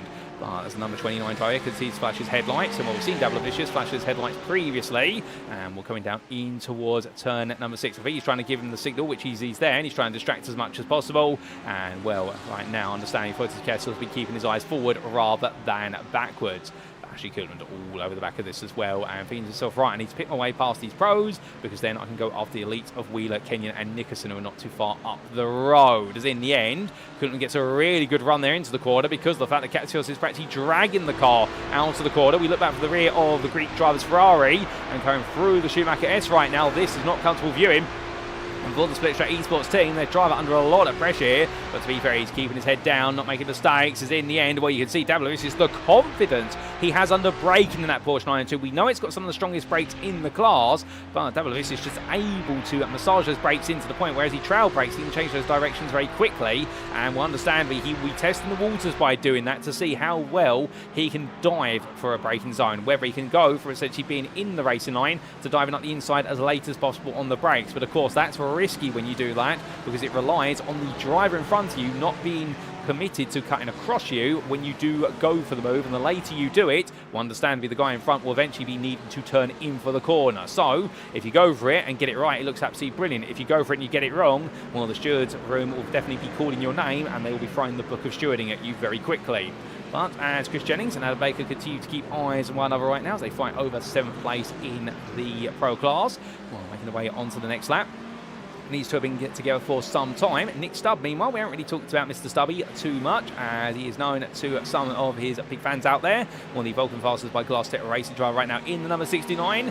Well, it's been a bit of a difficult day so far. He started in 10th in class, was involved in the open lap incident, albeit he was not directly involved, but he had to take evasive action. That cost him time, and now he's chasing after Young. Meanwhile, here's Nicholas Carlson getting to firm grips in that battle for 10th place in Pro versus none other than David Hutchison.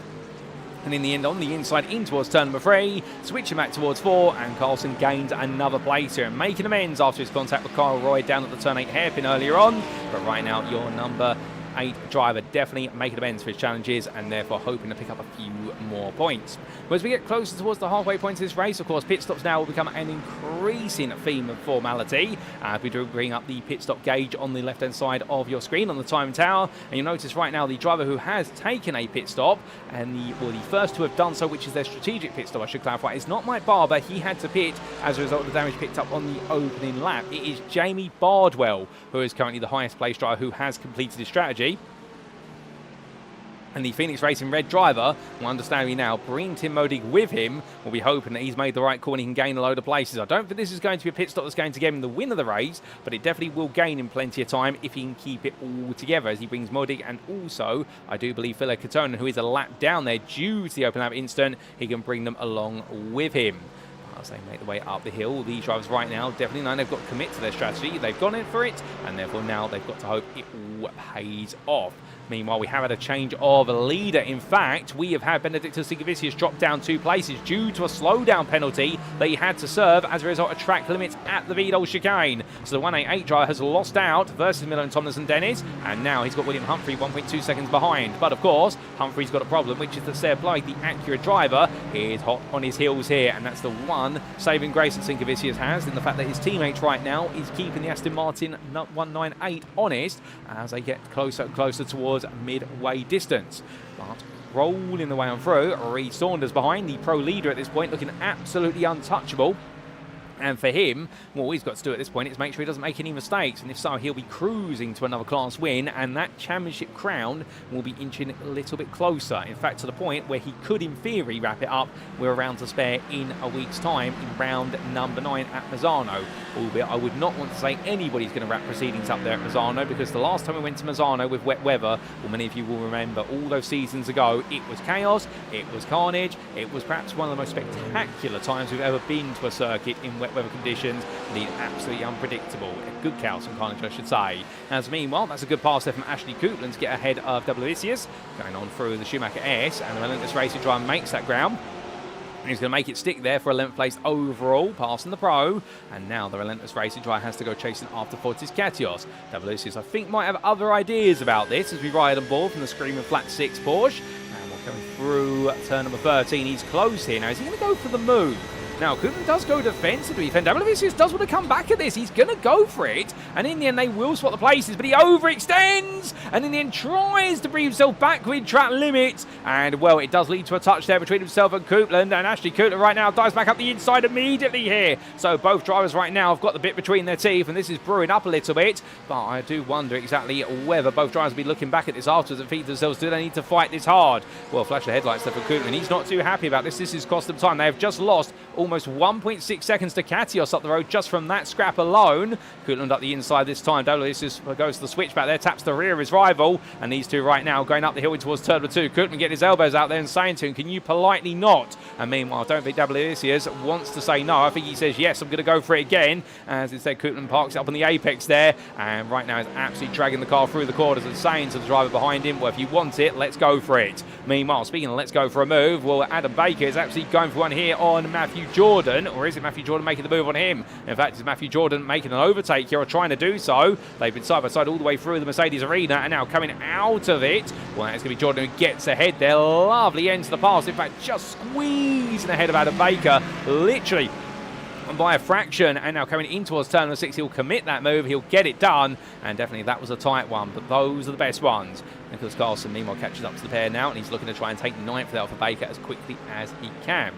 But as these drivers come on down, meanwhile, we make our way all the way back to the front of the field, yet to pit many of your drivers. And in fact, as we do look to the pit stop gauge on the time tower, we can see right now it is the top 24 who have all yet to pit for the strategic pit stop. In fact, the top 25 when you include Mike Barber, given the fact he has already pitted for damage on the car in the opening lap. So your top 25 are yet to pit. Meanwhile, everybody else behind them has pitted, as we understand it, for the one and only strategic pit stop, although the exceptions there would be Mark Hutchinson and Mark Johnson, who have pitted because of the damage at the start, and also Mark De Vries and Robin Noel Brown.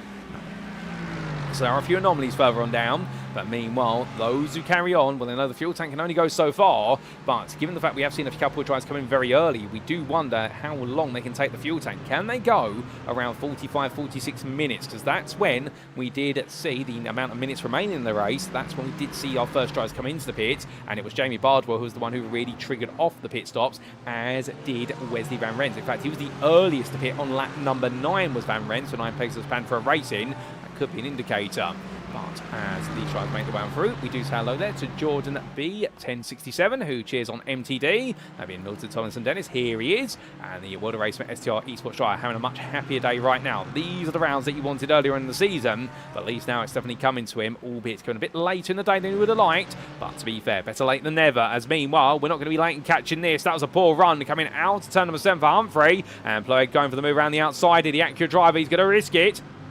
And well, Humphrey right now knows he needs to keep that man behind him if he wants this championship to stay open at all. And the battle's going to carry on up the hill as we ride on board the nose camera here at the Vulcan Motorsports 1 car, going from left into right through the Schumacher S. And right now the Dutchman as close as he can be, but in the end it's not going to be close enough here with certainty as he comes in towards 11. He's just going to have to wait that little bit longer.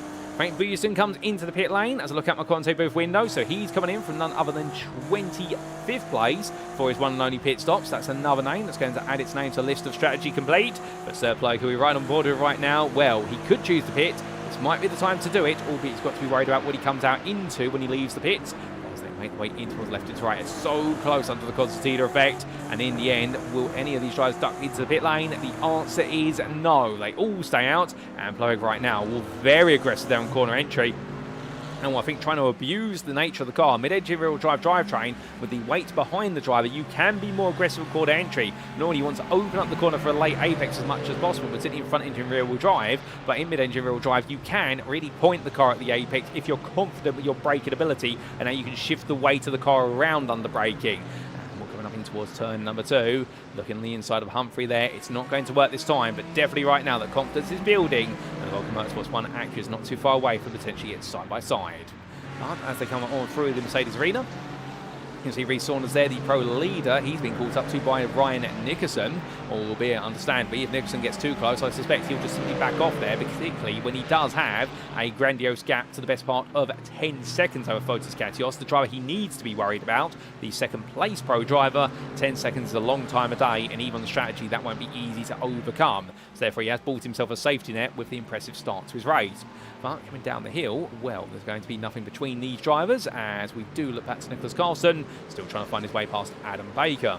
Now, we had a few questions from you, including from none other than Benjamin Massey there, who asked, does Split A have the same rules as the Masters for Season 12? Well, we do see that Sam Clark there has given some answers there with regards, and no, we are changing up the dynamics with regards to the splits for the purposes of Season 12 onwards. We're not going to go into that today. That will be its own story at the end of the season with regards to what is changing, but the quick summary is the Masters will be much stricter with regards to items such as car changes, with regards to instant points, qualifying, track limit rules, etc. Masters, you can imagine, it will be the strictest of the splits, whereas the Superstars will be a little bit more loose, shall we say, with regards to the rulings such as instant points, car changes, etc. However, you will see 3 driver classes in both. We are completely changing and overhauling the way in which we do the splits next season, and that is due to popular demand and also the increasing popularity of the grids here at SimRacing International. And well, we'll talk more about that later on in the season. So we'll stay with all the racing that's going on currently.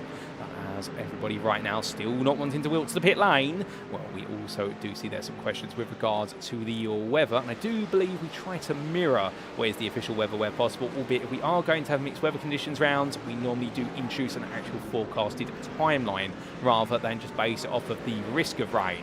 But right now it's pouring into the pit lane for Nicholas Carlson, as it is for a couple of other drivers around him. He comes on in. Who else does? Or somebody rides it very close to the wall there, and I believe that was none other than the GPX SimSport Xenon machine of Robin Noel Brown as they all come down, and well, coming on through.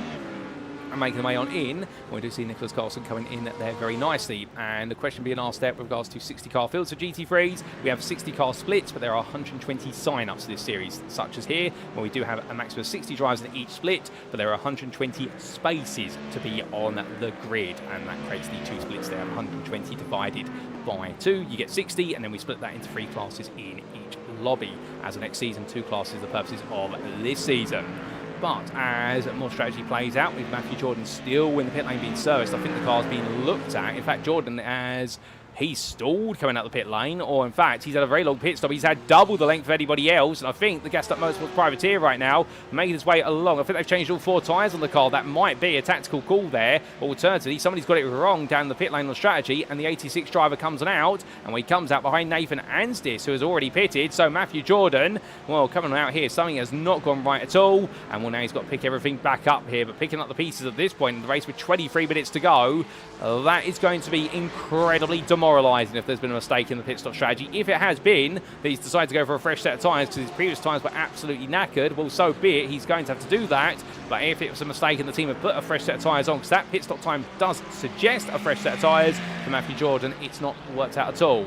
But as all these drivers make the way towards what will be the concluding quarter of the race, well, Hayden Miller still ahead, but Tom Milton, Tomlinson Dennis has caught up to him. So this is getting interesting because it has been a long time since MTD has been right on the back of the race leader and had a chance of the race win. Indeed, the last time he had that big opportunity, of course, was all the way back at Miami, but unfortunately, it all went wrong for him in race number 1. But the world of racing STR Esports driver right now, well, he's trying to get everything right here. But of course, when does he pit? Does he just simply stay out there and hold on and try to match himself to whatever Miller does? Does he try to go 1 lap extra? Fuel saving might be a trick here. Can he afford to fuel save? As further back, Tseard Ploeg still over the back of William Humphrey. Went all the way down the hill in towards turn number 8. You can see there, Ploeg, Saunders, they're all queuing up. Ryan Nickerson at this point also in the back of this. And if I was Ryan Nickerson right now, I would be going into full fuel saving mode here with Lewis Kenyon being 8 seconds behind. We know that Lewis Kenyon is a bit of a fuel whisperer. However, even so, being able to whisper fuels the best part of 7 to 8 seconds, that's not going to be possible necessarily, although you can always try to prove us wrong, to be fair. Normally 5 seconds is the biggest overhaul you can go for if you want to go for the biggest fuel saving margin. But Ryan Nickerson here with 3 cars in front all glued to each other right now, he's definitely got the biggest options available to him. And there is a natural braking point with regards to the amount of tow you have with the car in front. It's normally 2 cars in front, that's when you'll get the maximum tow. And conversely, of course, the longer the train of cars you're in, then everyone is getting the same amount of tow as the next car, apart from the leader, at which at that point you really start to lose out. So for Ryan Nickerson, he has to use this to his advantage.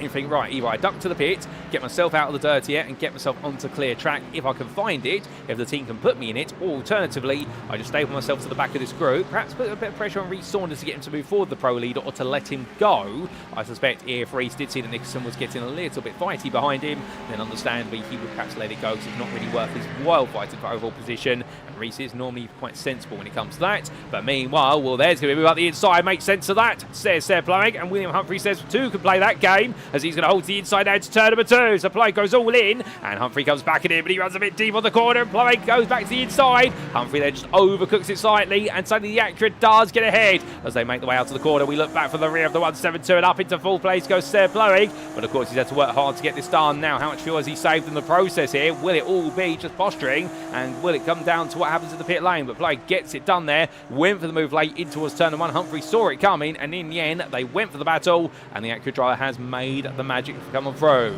Going down towards turn number 8, and see there William Humphrey going wide again. He's making a habit of that, carrying a bit too much speed, as Ross Young is into the pit lane from 21st place. So Mike Barber will overtake him for now, but Barber does have to pit before the end of this race as we understand it. It does seem as though everyone's still trying to go that little bit longer. Nobody wants to come in until they absolutely have to.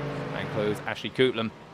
Still stuck behind Augustus Dablavicius. These two have been absolutely together now for the best part of the last 9 minutes. Coulton trying to fight his way on through, and Dablavicius proving to be absolutely obstinate. It really is the question of the unstoppable force meets the immovable object at this point. Meanwhile, change of leader over on in Elite. That is Miller giving way to Tomlinson Dennis. It looked as though he was giving way there through turn number 13, although Tomlinson Dennis did have a big run, but it did seem as though Miller there did not want to fight it at all. And therefore, I think he feels confident he might have saved enough fuel here to be able to stay ahead of the 192 when strategy is involved. Of course, gluing himself to the back of the car in front right now, he could save even more fuel here. And what can MTD do to respond? Well, if you are the leader and if you haven't been able to save fuel, you haven't really got any options at that point. Alternatively, if you haven't been able to save as much fuel as the guy behind, you just got to come into the pit, you've got to put the right amount of fuel in the car and then just roll with it. You can't really gamble with fuel because you need it to get to the finish line. There is one strategy you can do, which essentially you intentionally underfuel the car to get track position, but the problem is that normally means you will have to do extra fuel saving later on in the race, and subsequently what it is going to be is you have to give up places to achieve the fuel saving, particularly when you've got a lot of time left in the race and you've got a wide open circuit such as the Nürburgring GP circuit here where drivers can go for moves. If we were at Bathurst, it might be a valid strategy because you can get into track position lead and you can use enough fuel on the straights to keep ahead, then through the corners nobody can pass you. But here, overtaking is definitely much more viable. So therefore, we're just keeping in mind the fact that whilst Tomlinson is leading right now, he may not be after the pit stops. He may fall back to second, given the way Miller has done a lot of fuel saving this race as we understand it. But more pit stops are playing out. Davlavicius leaves the pit lane. Liam Fraser makes his way out very shortly.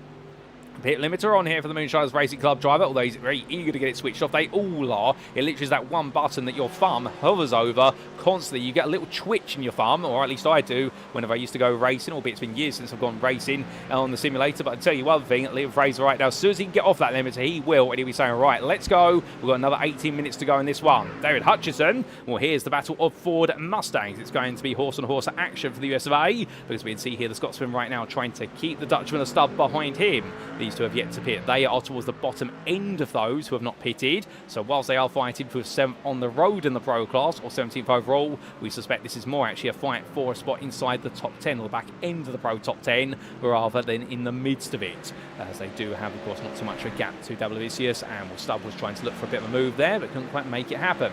So a bit eager, but we are getting closer and closer towards that point where we are expected drivers to duck into the pits as Lewis Kenyon here comes on through. He's got growing pressure on Max Wheeler, and Wheeler's done very well to catch up to him over the course of this race. Whilst qualifying went a bit backwards to Max Wheeler, as time has gone on for the Phoenix Racing Blue Dry, he has definitely been finding little tidbits of pace left, right and centre, and if he comes out the bend, the 133 driver here make his way onwards. Well, right now this could definitely be one of his best results of the season. Fortis Cassius comes into the pit lane meanwhile, so strategy is now playing out. Ashley Koopman comes in, and Wheeler here decides to stay behind for at least a little bit longer. But as Cassius comes down, so he will find himself now needing a good stop to make sure that this man, Mikey Story, doesn't gain too much ground on him. Koopman also comes on in, and that will be to counteract Augustus Davlavicius' pit stop. Where is the gassed up Motorsports Porsche driver? Here he is, making his way in towards the final corner. We are keeping on Koopman, and he has yet to move out of his pit stall. Cassius is leaving the pit lane, and Koopman is now starting to leave. Here he goes. Will it be Davlavicius? Will it be Koopman who gets ahead? Well, here comes Davlavicius down. Well, Koopman's already out the pit lane. He's building up speed. It's going to be close. Well, I think the relentless racing driver has got the jump here on the gassed up Motorsports 29. Yes, he has. As they come on out to the hairpin now, can Koopman hold on to it in towards turn number 2 and 3? If he can do so, he'll be able to break away gradually. Well, at least that's what we'd expect. Meanwhile, to the pits have come Nick Stubb and Derek Hutchison as Chris Jennings has just completed his pit stop. And, well, we'll take a look at where exactly they fit out. In fact, they're too wide leaving the pit lane here. My goodness, you don't normally see that, but Nick Stubb does leave ahead of David Hutchison, literally by 2 attempts on pit lane exit. So Stubb gets it done. In the end, Vulcan Vassals by Glass Tech Racing leap ahead of the Axis Sim Sport car through strategy. Well done to them. And Stubb right now up into 10th place in the Pro class, the last of the top 10 spots in the class. He'll be very happy of that. But now Hutchison's got to try and find a way back versus him on the road, but so close between the two of them, and well, you could not make it up when it's that close leaving the pit lane. From them back to your leader, and he's into the pit lane. Here comes Tomlinson Dennis, so he comes in at the end of lap number 23. Meanwhile, Hayden Miller goes another lap, so does Sinkevicius, so does Ploeg. The Vulcan Motorsports drivers have been able to go the extra lap, whereas Tomlinson Dennis has not. So has Humphrey, he comes in. Reece Saunders, Ryan Nicholson, they are all in. Lewis Kenyon stays out, Max Wheeler stays with him. So therefore, is the extra lap going to be to the benefit of these drivers, or is it going to come back to haunt them? Because the undercut has its own power, which is as soon as you've left the pit lane, well, then you go for the ultimate qualifying lap straight away as your out lap. But of course, you lose tyre temperature when you're stationary in the pit, as we do see Tomlinson Dennis making his way on down. So here he comes. So he rejoins the leader of those who pitted thus far.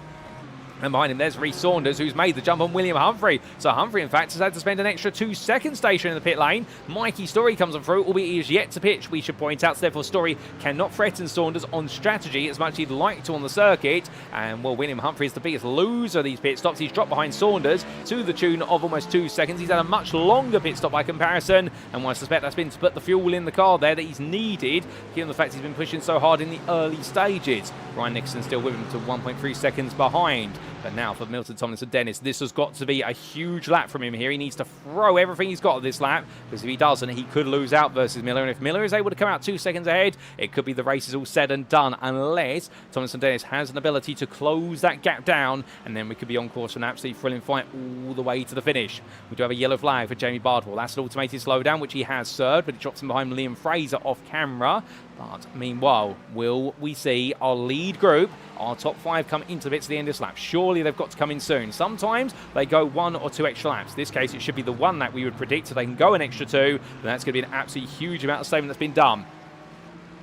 But Miller comes into the bit, Sinkevicius comes in, Ploeg comes in. They all coming on call there. What about Kenyon? Well, he's got Max Wheeler right behind him now. Does Wheeler go for the move here before the pit stops? Yes, he does. He's going to try and take track position here. So right now it's going to be side by side here, and in the end coming through the corner. The Phoenix Racing blue driver there makes a classic move into Vido, and Lewis Kenyon doesn't put up too much of a fight. I think he is invested in the fuel saving strategy, and he is going to believe in it. But with that, well, the pit stops are almost complete now. We're just waiting for Mikey Story and Shibut Cardoza to come in. But there's the Vulcan Motorsports car all parked up together. You could take that as a family photo. But meanwhile, Milton Tomlinson Dennis here, he powers his way down the start finish straight. We do look to the blimp camera. That's not a good camera, so we're not going to look to the blimp camera. And as he makes his way down, well, is he going to come out ahead? We can see that he clears 2 of them, but not all 3, because Hayden Miller comes out as your leader. But right now, Tomlinson Dennis is right behind him here as they come in towards the Mercedes arena. And right now, the gap is 1.2 seconds. And we can see Sinkevicius and Ploeg, they have caught up to each other, but not up to MTD. So therefore, that is now where the story will be. It is Hayden Miller who leads, and with 12.5 minutes left to go plus the final lap, he has got Milton Tomlinson Dennis 1 second behind him, and now the World of Racing STR Esports driver has got to go all in here in the hope of closing down Miller, whereas the Scotsman just needs to try and break away. Sinkevicius and Ploeg behind. They will be very eagerly trying to catch up to Tomlinson Dennis if they can, but have they got enough left in the tank to be able to do so? That is going to be the set of questions that we need the answers to. Rhys Saunders, meanwhile, pro leader 5th ahead of William Humphrey. And at this point, William Humphrey right now is probably wondering what exactly has happened. And well, the answer is he's just not been able to save the fuel that everyone else has, because Humphrey, by taking that extra fuel in the pit lane, he has now given himself a car that is going to be absolutely full of fuel and go on the attack lap after lap. He won't need needing to think about fuel saving, and I wonder if he's also hoping that perhaps there'll be some fighting in front that will bring him closer towards the elite leaders, albeit at the moment at least that fighting's not really happening. In terms of fighting going on further down the order, it has gone relatively quiet for several drivers, and therefore we are waiting to see what else may happen. And indeed, this race now already heading towards its concluding part, as we do see Matthew Jordan getting close to Mike Barber here. This will be for overall position only. Dives up the inside there, and Jordan's going to try and take it, but Barber comes back at him now from outside to inside into 4, and the elite driver there in the Quatermass Motorsport Porsche is going to get the better X there. Jordan completely makes a ham sandwich out of turn number 4, and in the end, Barber takes it back for now. Jordan thinks about the inside, but that's not going to work. So they will stay as they were, and meanwhile, just a bit up the road from them, we still have the battle of what is P8 machinery. Albeit Nick Stubb has left David Hutchinson behind, but don't you worry, because David Hutchinson has now got a new playmate to play with. That is Adam Baker, who is going to be going back in for 10th place in the Pro class with. And of course, these drivers will all gain places as a result of a pit stop for none other than Mark Johnson, who had gone as long as he possibly could, but he was caught up in the opening lap incident, which did see him have to go for an extra pit stop.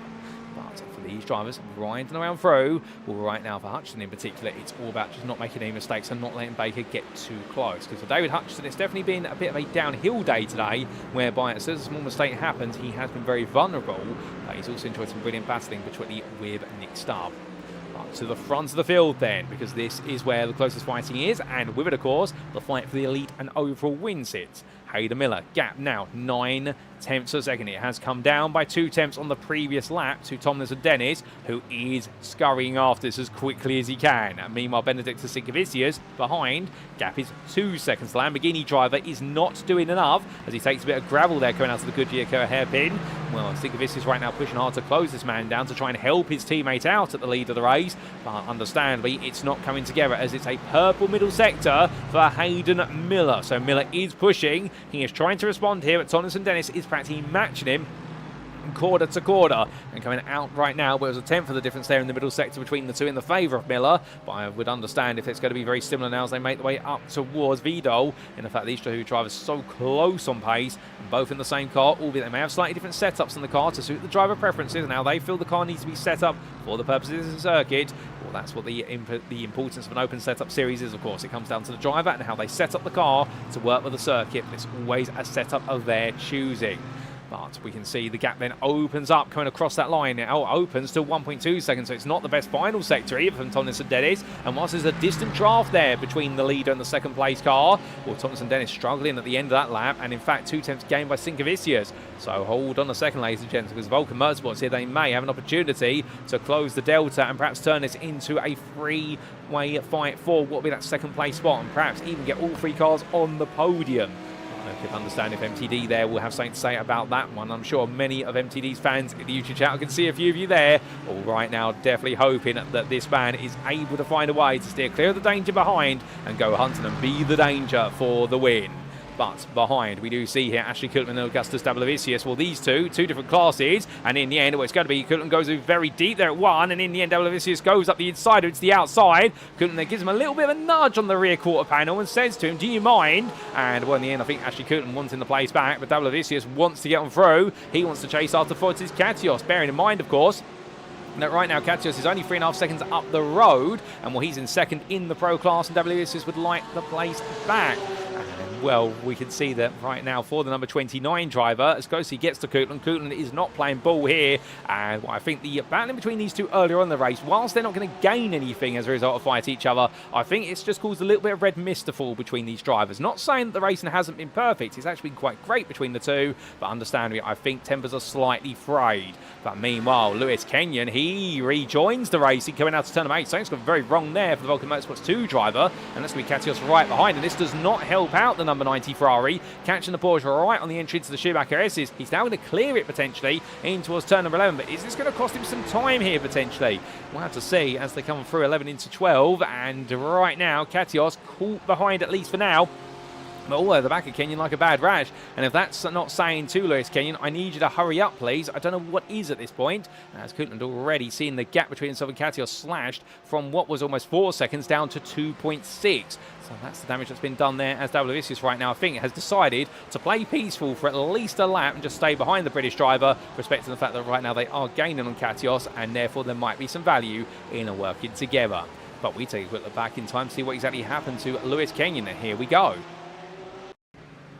So this was Lewis Kenyon coming down towards turn number 8, and Max Wheeler was behind him. Well, I don't think Wheeler was close enough to get involved. Kenyon made his way through, and as he did so, the rear of the car just stepped loose on him. So an unexpected error there from Lewis Kenyon in one of the more stable cars on the rear end, but even the Porsche has its limits, and Lewis Kenyon was able to find them. A bit of an unfortunate mistake there from him.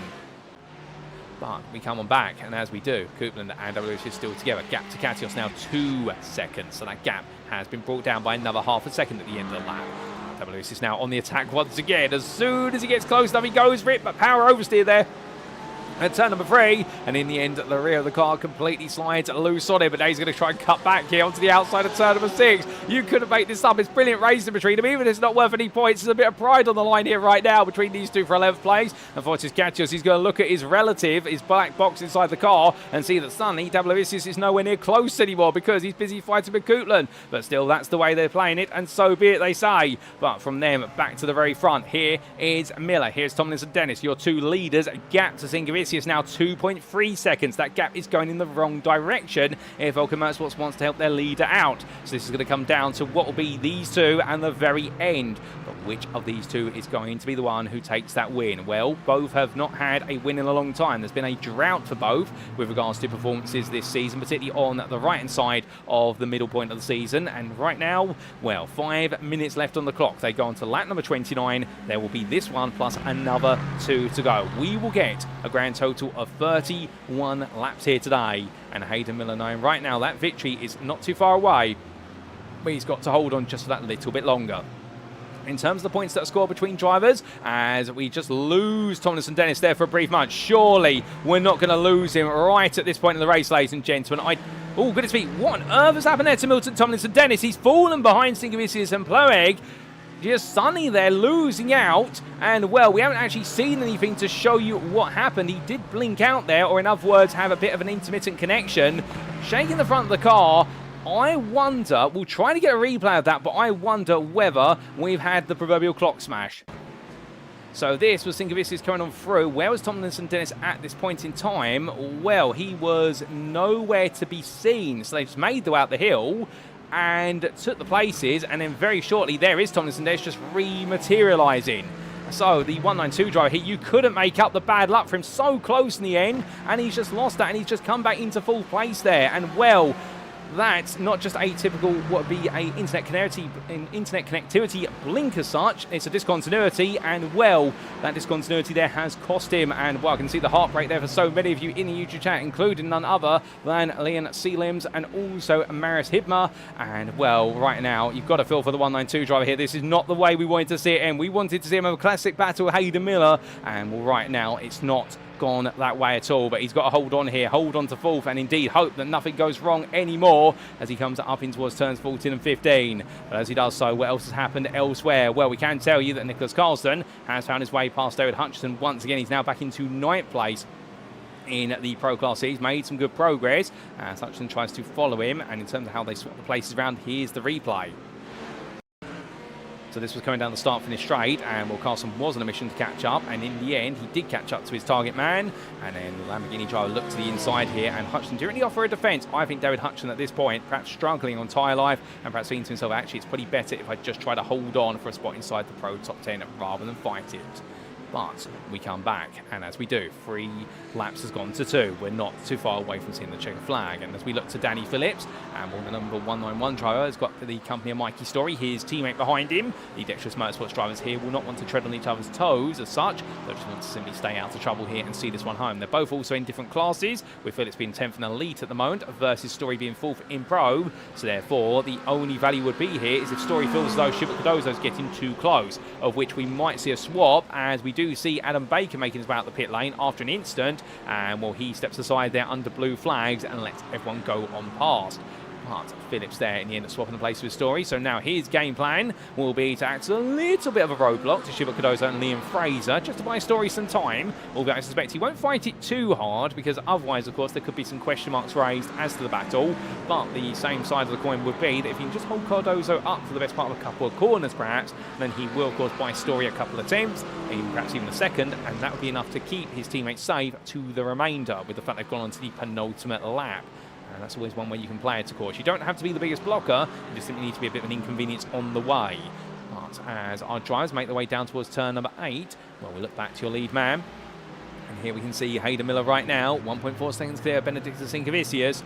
And well, for the Vulcan Motorsports 2 driver, it has been some time since we've seen him in this position to be able to try and take a win. And well, you'd have to go all the way back to what was none other than round number 6 in order to see him taking a potential victory, or at least chasing a win. But right now, as he heads on down the start-finish straight, he's got one more lap between himself and victory, and can he land this one? Benedictus Singavicius and Tseard Ploeg are right behind him, and well, a bit further back here we do see your pro leader, Reece Saunders, comfortably leading right now, and Ryan Nixon goes up the inside him there. They swap the places around. That means nothing to either driver, because all they do is change overall positions. They don't gain or lose any points as a result of it. But Ryan Nixon, of course, will be grateful for the fact that Saunders has been quite obliging, and William Humphrey, meanwhile, he'll be hoping he could be a bit closer there as we see him in the rear of the picture. There becomes the focus of our cameraman's attention. The Vulcan Fasters driver has just had a race where it's gone a bit backwards rather than forwards, but to be fair, nobody can take away the fact you put on a strong fight in the opening 25 minutes.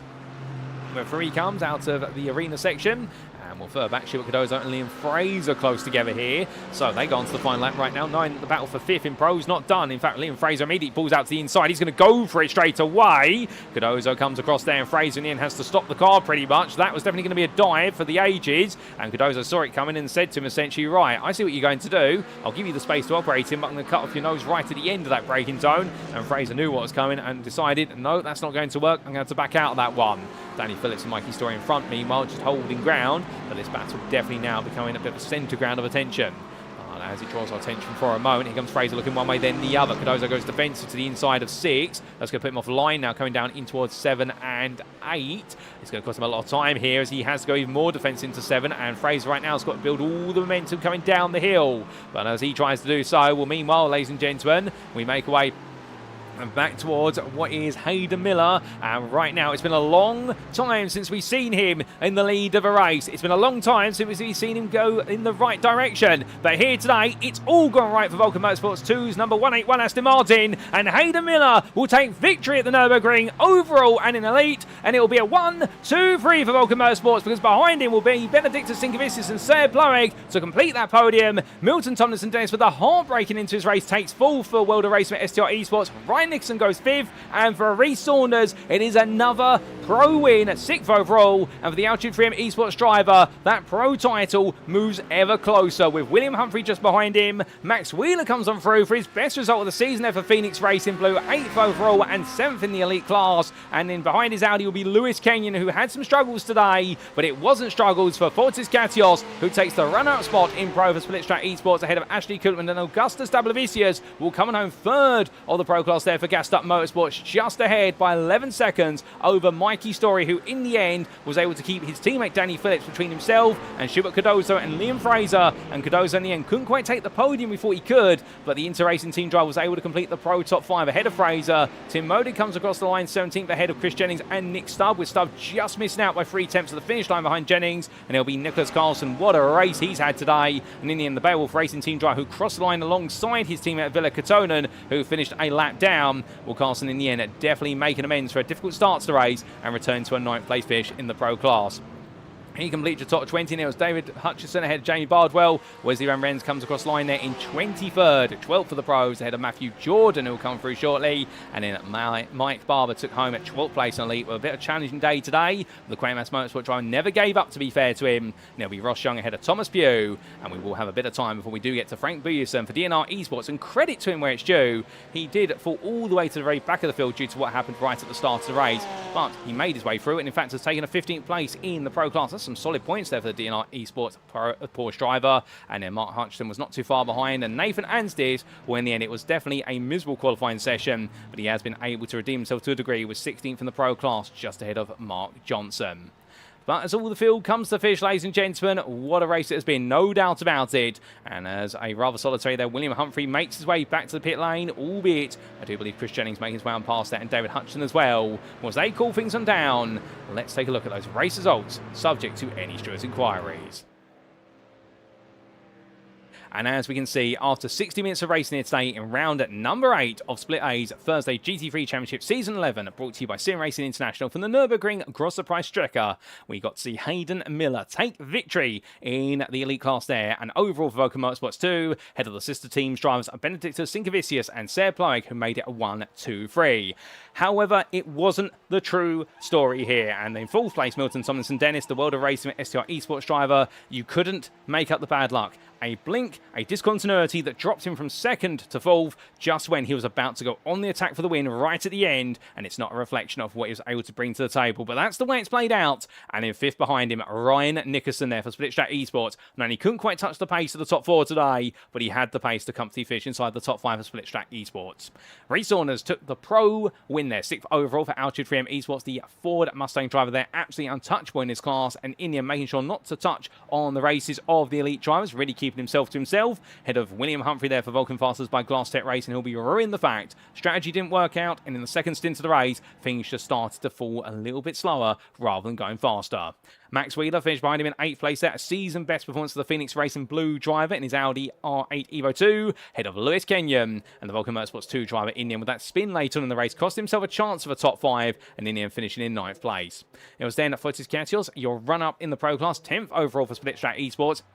In the race, it was all about him trying to make places, and after making some early ground, holding on to said coveted ground, he was ahead of best dressed Ashley Koopman for Relentless Racing, who definitely found that his race was relentless in battling with the pro driver behind him, Augustus Dablavicius, and I do expect that both drivers there, they may have a bit of a chat down the pit lane afterwards, and I suspect that whilst it will be full of banter, hopefully it'll be friendly and not too aggressive, because understandably, both of them were quite aggressive to each other out on circuit.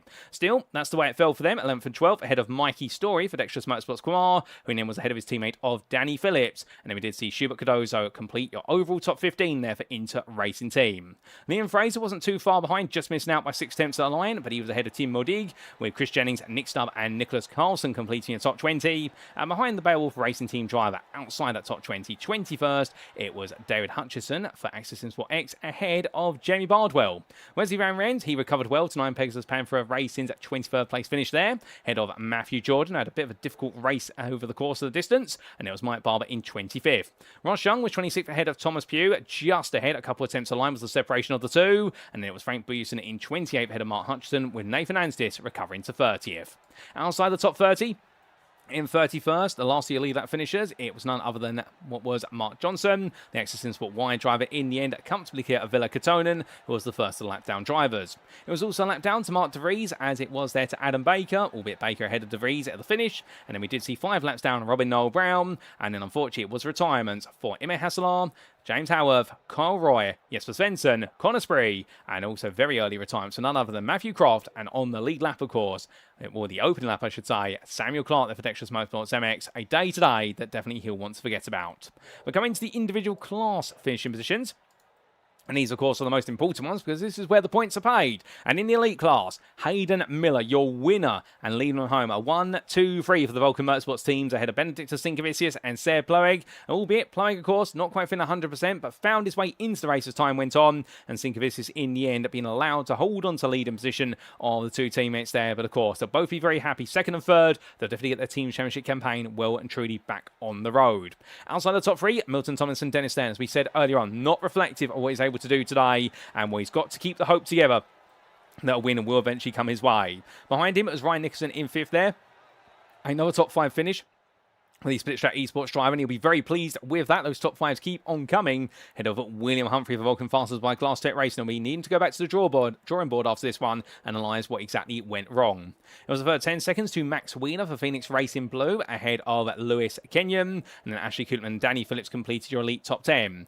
Behind the Dexterous Motorsports Koala driver, it was a comfortable 7 seconds gap to Tim Modig for Sim Coach, who in the end had to prioritise really keeping his focus on delivering the laps rather than chasing these rivals down, and he was able to keep a comfortable gap to Mike Barber. Thomas Pugh was the first 3 seconds by for Access Sport X, and then we did see a 17-second gap to Mark Hutchison. He was your last lead lap finisher and the last of your finishers in the race. And behind the Altitude 3M Esports driver, it was the Heracles Performance pair of Emma Hasselard and Jesper Svensson who retired, and it was also retirement for Connor Spree.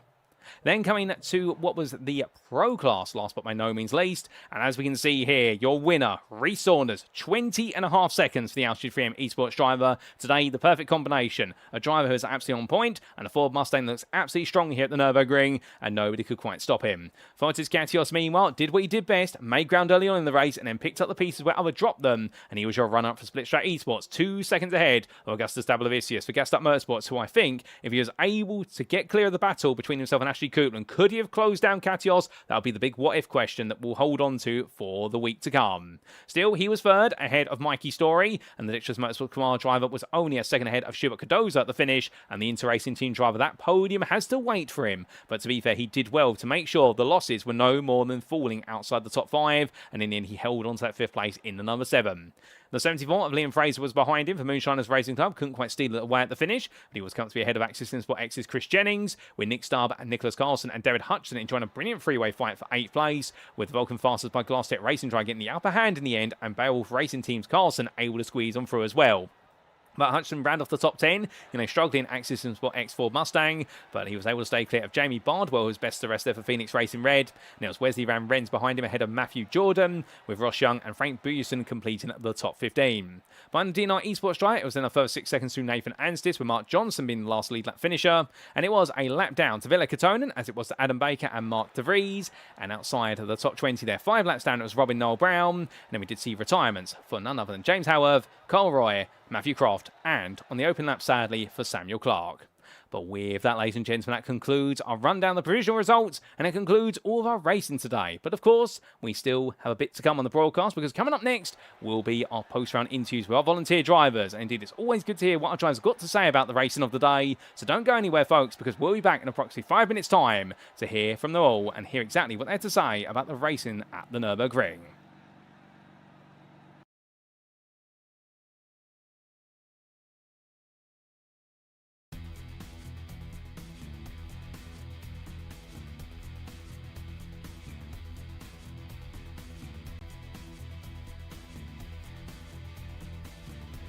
And it's lights out and away we go for our season opener as Tseard Ploeg gets a good start, but look alongside him and you'll see there Milton Tomlinson Dyer immediately going the attack into the braking zone. One drive into the grass already, that's Mikey's story, but 3 wide they come into the opening corner. That's a bold move there. William Humphrey makes the place as they make the way through in towards turn number 2. I think the L23M esports driver here might just be fancying his chances once again as they come into the braking zone now for turn number 1, and as they make the way from right into left, well, Hayden Miller here side by side with him. They'll go all the way through to turn number 3, and Saunders does take the place there. That's for overall position, not for pro position. Saunders is the pro leader, but he goes a bit deep there at 3 to the inside of 4 then, and Miller right now enjoying this. Saunders enjoying it. A little bit of rub and contact between the two of them, but nothing wrong with a bit of bump and grind between the two Fords, for the Ford and the Corvettes, the two Americans I should say. And with those two Evo drivers in front of them, they're just, they're realistically in a completely different race.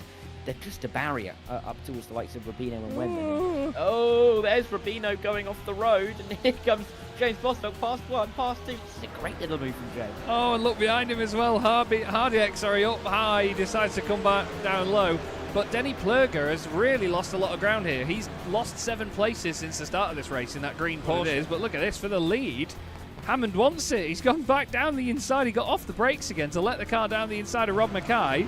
And you said Rob was going to be clinging on at the front. And now he's clinging on to second. Great move by Lewis Hammond. Really good committed stuff. And look, down the inside, Richard White. He wants a piece of this in the Porsche. He's got James Bostock. And it's lights out and away we go here as Mirko Bortolotti goes exactly on the green, and as they roar the way down towards turn number 1, Martin Statman side by side with him, but look behind, Tim Perry under pressure and Miguel Leon immediately as the Enosis Esports driver tries to put the pressure on. Further back we've got 3, 4 wide, they're all in the crush as they come through the opening bang. Look back for the rear of your second place runner, Statman, and Statman right now for the Gazex Racing team. What he's trying to do here, I think now, is just hold on to second, and if needed, he may have to act as a bit of a buffer and perhaps sacrifice a little bit of his race for the race leader here, although Bortolotti, to be fair, I think might be holding some pace back. But here comes Lux in the tow, in towards what we roller coaster they come with the Virginian corkscrew. It's left into right very quickly here as they both make the way, and it's 2 wide on entry, but Lux gets ahead. It's up into second now, as it will be Martin Statman falling down to 3rd, but Callum Lux does clear another one, and now only 1 car is between him and an opportunity of victory here tonight. Which is Perry going to make the move, or I'm going to have to make the move for him? Well, there's your answer. Perry's going to go on the inside here of Dean into the braking zone. Edwards gets to watch it from the popcorn seat view. Perry there being 2 wide on exit. Dean's going to try and hang around the outside. Does Edwards think about going up the inside as well? He gets himself ready for it in case there's contact, but there's not. Perry there being fair. Dean tucks back in behind. Lovely move there from Tim Perry. And I think the old Beardsworth will hope they don't get close up in time as Beardsworth's going to look up the inside. He goes all in, and it's from very far back. He gets it stopped, however, and Beardsworth there nails the move, but Tillerson's going to come back at him up the hill. Does he go in on the brakes here? This is bold to do it on the inside. No, he does not. And Brian Beardsworth at the end, he gets it wrong. He goes out wide at turn number 6. Tillerson's going to be 2 wide with him, but 2 wide they're going to turn 7. Tillerson goes on the switchback there. 9 has no way through, and in the end they come down towards turn number 8. Well, there Tillerson backs off. He lets Hutchinson go around the outside, but is it the right call?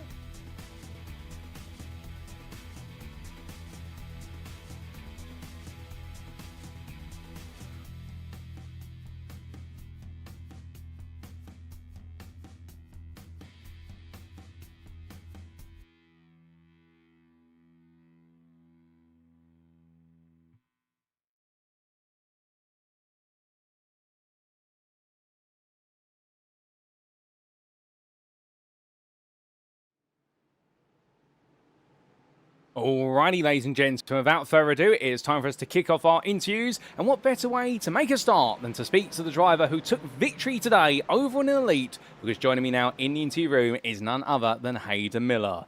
Good evening to you, Hayden, and well, it's been a long time since I've been able to say the word Hayden Miller wins, but you've done it today, and you had to do it under pressure. But how was it for you?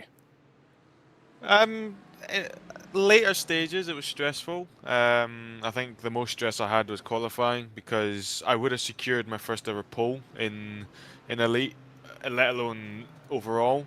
But then Benedict Das and Reese had to put some really good laps together, so that was out the window. But yeah, it was just about getting my head down and keeping it smooth. I'll be real, it got kind of boring mid-stint, just going by. It's a very boring track. It gets boring very easily, very tired, very easily. So it was just about keeping my head down and fuel saving. there was some tactics going on, I think, against William Humphreys and Milton, where he got just let by, and he was full pushing. He was catching me like nobody's business, but I kept my fuel saving tactics going. Went a lap longer than him, came out a second and a half ahead, and yeah, coming towards the end of the race, he just disappeared, and I thought my internet dropped out, but no. Before, when I look at the relative again, he's 4 seconds behind me, behind two of my teammates. So can't complain. Oh, indeed. Definitely one of those races whereby it all paid off right at the end, albeit you had to spend a lot of time getting to that point. And you mentioned in qualifying that you could have perhaps taken that pole position, but unfortunately it wasn't to be. The pole position in the end going to your teammate of Benedictus. I mean, it sounds like this is a circuit that you quite enjoy. Whilst it might have been a bit of a boring race, perhaps, but lapping around here, you're quite quick. Yeah, the track's fun. Despite that chicane at the back end of the track, that's just shocking. I don't know who designed that, but yeah, I don't get along with that chicane. The Aston does though. You can just throw it over the curbs and it'll deal with it. You've got to be really fine on the right-hander though. If you clip too much and get a 1x, that's a 2-second slowdown. In my position, that would have been guaranteed 3 positions down the drain. Which unfortunately is what happened to Benedictus. He got that 2-second slowdown, and if it wasn't for him warning me, I would have went straight into the back of him because it was that close. Because he just instantly started slowing down. So yeah, it's a fun track to hot lap in, but yeah, it will get boring quick in an endurance event. Oh, understandable. And going into the race itself, of course, we did see the initial position swapping, plus also the slowdown that did hit your teammate or your sister team driver, Benedictus.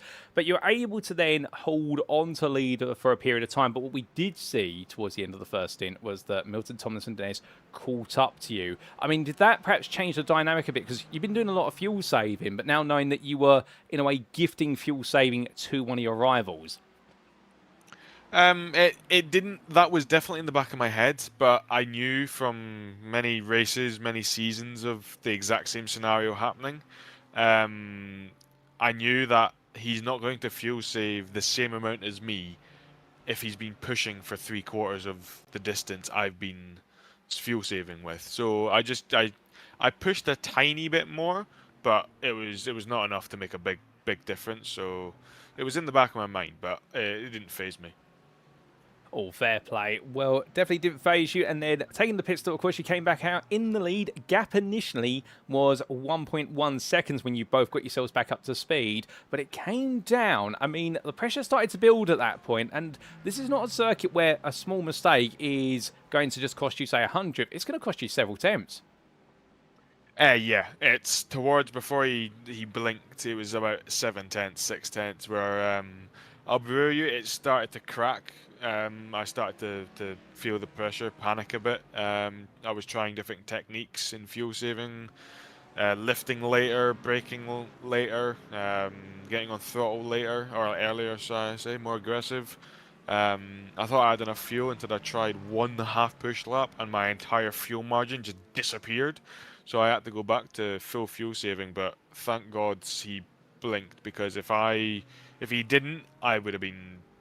Yeah, he would have been on my bumper on the final lap. But catching's one thing, getting past me is another. Oh, 100%. No doubt about it, as the late, great Murray Walker once said as well. And in the end, you're able to bring home the win, albeit perhaps unconventional in terms of how it's settled for the win. But a win is a win. It doesn't matter how it happens.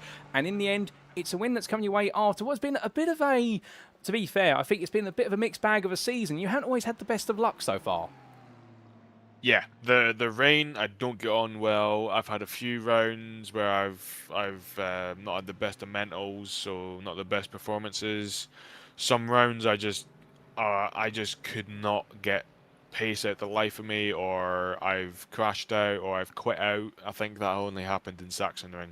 I got so tired of Sachsenring, and I was in such bad mental that I just had to take a breather and a break, forget about it for a few days. But yeah, it's definitely not been the best of season. I think if I kept my consistent results and I could actually keep it on track in the wet with my pace, I would definitely be a tighter gap to see it in the championship. But it's just about clawing it back and seeing how much I can get out of this. Oh, 100%. That's all you can do. You've got to go with the hand you've got and roll with it. But of course, with the challenge of the rain that we've seen previously for yourself, next up, Mazzano, with the risk of rain or the expectation of rain. Have you set your sights for a high finish there? No, especially not against Tseard. I'll be fast, as in I think I'll be fast. But the last time I raced in the wet in Mazzano was season 9, and they ended up wiping out half the field before turn 3. So it's a very flat track, so puddles accumulate in weird positions, not where you're expecting them, and because it's flat and smooth, it gets very greasy, very slippery, very fast. So it's not the best track to have the wet on, but we'll see what you can do. Or fair play. Well, that's all you can do is turn up there and see what results you can deliver, and we wish you the best of luck with your preparations for that. But just before we do let you go, Hayden, is there anyone you'd like to give a shout out or a thank you to live on the broadcast? Yeah, just all the Vulcan guys, being a great team, egging on each other in qualifying, coming up with strategies, having laughs during the race. But yeah, just overall, shout out to them. Oh, brilliant. Well, I'm sure they're grateful for the mention, and we're very grateful to have you join me in the interview room. It's been great to hear your thoughts on the racing today. Well done on returning to the winner's step of the podium. It's been some time, but it's great to see you up there. We hope to see it again in the remaining rounds. But until Mazzano, we wish you the best of your evening. Thank you. See you. So here now for none other than Hayden Miller, ladies and gentlemen, and definitely down to earth in that interview. And I think, really, the way the season has gone, he was talking about there the fact that there's some rounds where if you've been able to keep the consistency and perhaps not let things get to him mentally, and talking out there perhaps his mental state not being the way he wanted it to be, it could have been at more points and perhaps would have been closer. But he came into this round knowing what is done in the past is in the past. He's got to live in the present. And here today, he presented himself well, albeit thought he might have had it for pole position, but in qualifying it didn't quite work out in the end. But the flip side of the coin being, starting on the second row wasn't all bad, and we did get to see in the early stages him working with his teammate of Benedictus Sinkevicius to save fuel and just break away as a pair. Albeit his teammate picked up the slowdown, then he was by himself, and the pressure then built from none other than Milton Tomlinson Dennis. But it was only in the second stint when Tomlinson Dennis got close towards the end that, in Hayden Miller's own words, he started to crack, he started to feel that pressure. But of course, in the end, that pressure would be alleviated by what was confirmed. We have a confirmation it was a discontinuity clock smash for Milton Tomlinson Dennis that relegated him back to fourth place, and therefore it all suddenly completely turned on its head, and for Hayden Miller it was a win in the bag. But going to Mazzano, given how flat the circuit is, he's not expected to be winning ways necessarily, given his challenges with the wet and also the change with the circuit. We'll have to wait and see what he can bring to the table next time out, but still plenty of preparation for him and the Vulcan Motorsports team, that we're certain of. But ladies and gentlemen, we've got more interviews to come. Up next, we're heading to the Pro class.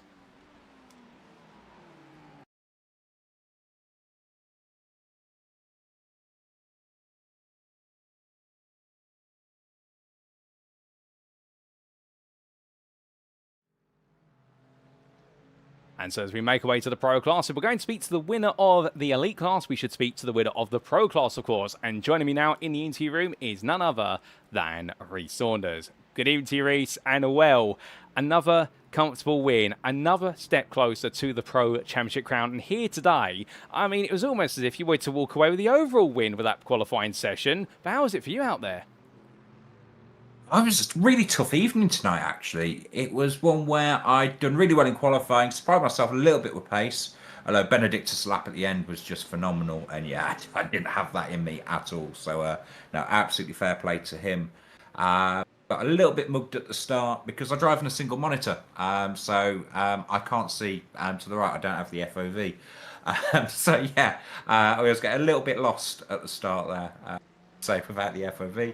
And then, yeah, it was just a case of staying away from the crazy elites that are all fighting for overall glory. I didn't want anything to do with them at all. I just wanted to run my own race, hit my own lap times, and, chill out as such. So, but yeah, I think concentrating. I thought I'd saved a lot of fuel, although it turns out all of the elites around me also saved a lot of fuel. And fairly distant win for me in Pro, but plenty of elites around me. Oh, indeed. And well, we saw you take it a very relaxed approach, and we've seen you already speaking to some of the other drivers down in the cool-down room after the race, and I think talking to the elites there to say you didn't want any part in their race. But I mean, Obviously, coming into this with such an advantage in qualifying, did it at some point sort of click at that qualifying session that actually, if nobody else can catch up to me and the next closest driver starts literally at the bottom end or just outside the top 10, that actually I might as well just comply with the elite drivers and let them dictate the race for me. I just latch onto them and save the fuel, and this should all be done. Yeah, 1,000%. I wasn't having any side-by-side dice. I had a little fight with Will Humphrey, but yeah, I wasn't dicing with them at all. If they were sticking a nose in or trying to outbrake me, I was just going to wave them on by, which is what I did. They were, they're not my fight. I've never won a championship before in all of my sim racing years. Even playing Forza Motorsport 2 as a kid, I've never won a full championship. I've won races, but never won a full championship. So this is probably one of my better chances to do it. The points are looking pretty good so far. So it's just a case of just seeing out these last 2 rounds now that are coming, playing the percentages, and hopefully we'll get there. Oh, indeed. Well, the points and the percentages, that can all be worked out. But getting it done in reality is the hardest part. But just carrying on the theme of qualifying for a brief, man, is this a circuit you've naturally gone well at in the past? Because we do know the Ford Mustang can be quite strong here, but you definitely seem to be a perfect match for the car and the circuit. No, historically, I've always struggled a little bit here. I think it was Apex Racing League probably a year back now around here. And I was a backmarker. I really struggled. Actually watched, and credit to them, I watched a Hymo track guide on Monday, and that gave me a few of the hints and tips. So when I started doing my actual practice on Tuesday, it gave me roughly an idea. So it's not like school. You can just copy somebody else's homework.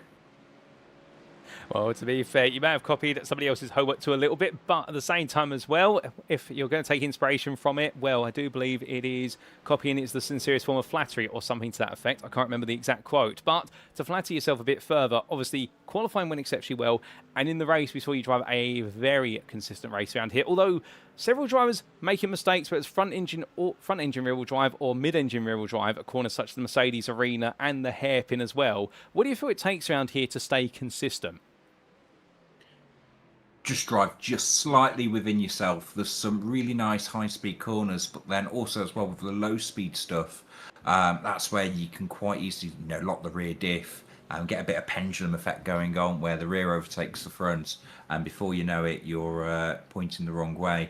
It's a very old-school Grand Prix track here in that there's a lot of camber, and there's not a lot of forgiveness when you do get into some of the runoff areas. It's grass, gravel, and then tyre wall.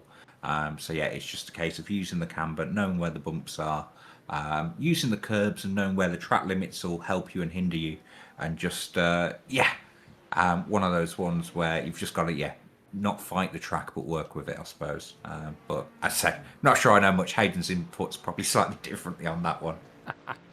All fair play. And off the back of that, of course, now looking ahead to our next round, we head to Italy. That's where we're going to stay for the rest of the season. It's mixed weather conditions at Misano. What's the plan there?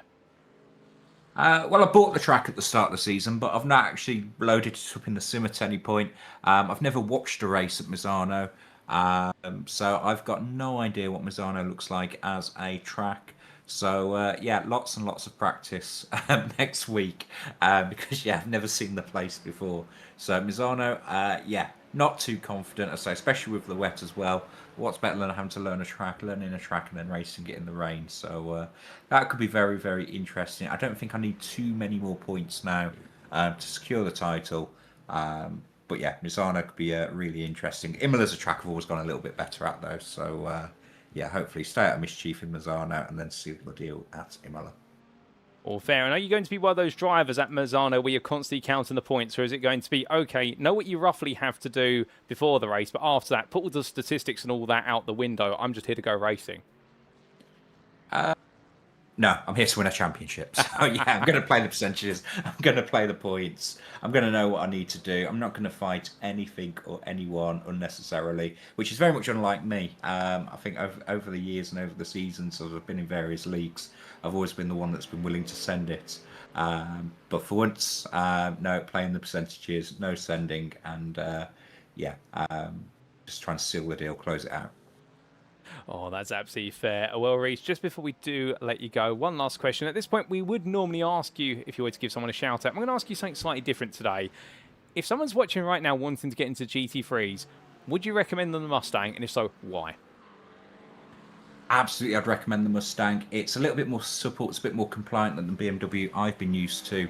I really felt like I could put the front end exactly where I wanted to today as well. Very pointy on that one. It's got good traction. It's a good all-rounder. So yeah, absolutely can support the Mustang, even if it's only for the reason that the V8 sounds amazing as well. Oh, indeed. A lovely sounding V8 and some good thoughts from yourself there. We'll leave it there, Reece. It's been an absolute pleasure to have you join me in the interview room. Congratulations once again on a superb victory today, an unstoppable pole, and in the end, an absolutely controlled drive to win. You may be able to see it at Mazzano, but we'll see you there to see whether you can do so. But until then, have a great rest of your evening.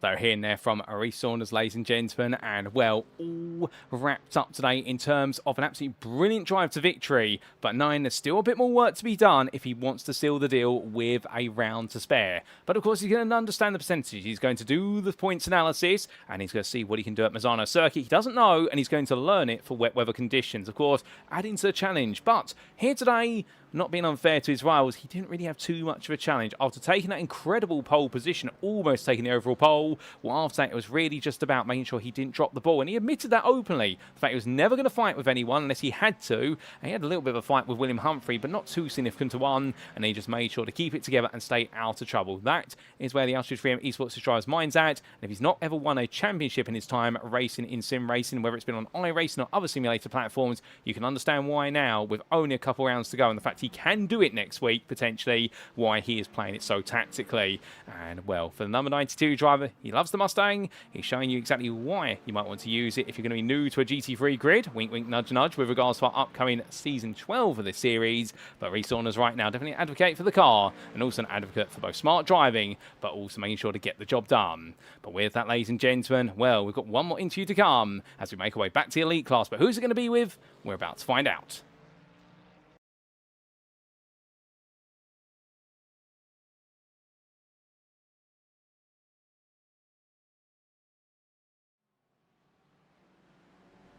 And so, for our final interview of the day, ladies and gentlemen, joining me now in the interview room is going to be none other than Benedictus Sinkevicius. Benedictus, good evening to you, and what a day from yourself today. I mean, you stopped a record being set from a pro driver taking an overall pole position in qualifying right at the end, and in the race, a very good drive to a podium that eventually did become a second place. You must be happy about today. Oh, yes, I'm really happy about it because my goal is to get myself into top 5 in the standings.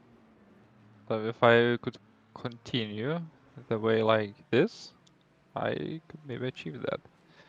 And it's a good recovery from last round. Yeah, so I'm happy. Oh, you deserve to be. And like you say, a great recovery from last round. Let's talk a little bit about qualifying then. Early stage of the qualifying. A decent lap from yourself, well inside the top 5, but it looked as though nobody was going to be able to beat Reece Saunders. Where did you find the time? Where was the magic? To change the setup completely. On the last try, I just took another setup. Because before this race, I've tested another one setup and I thought, oh, it's very good. I didn't test qualifying setup, so I just took from that shop, and yeah, I find that something is not correct. And then I saw, okay, I have a lot of time for the last chance, so loaded the setup I was testing in the beginning of the week, and it was the answer to take the pole. But I was giving everything, you know. I think this was the lap of the season for me.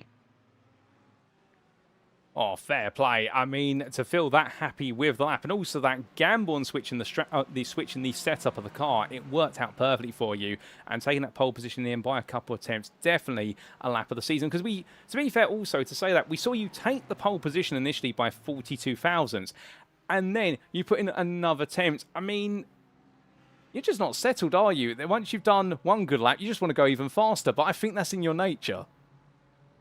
I just felt that the tires were even better the next lap, and I said, no, I just need to continue, and yeah, I managed to improve it again.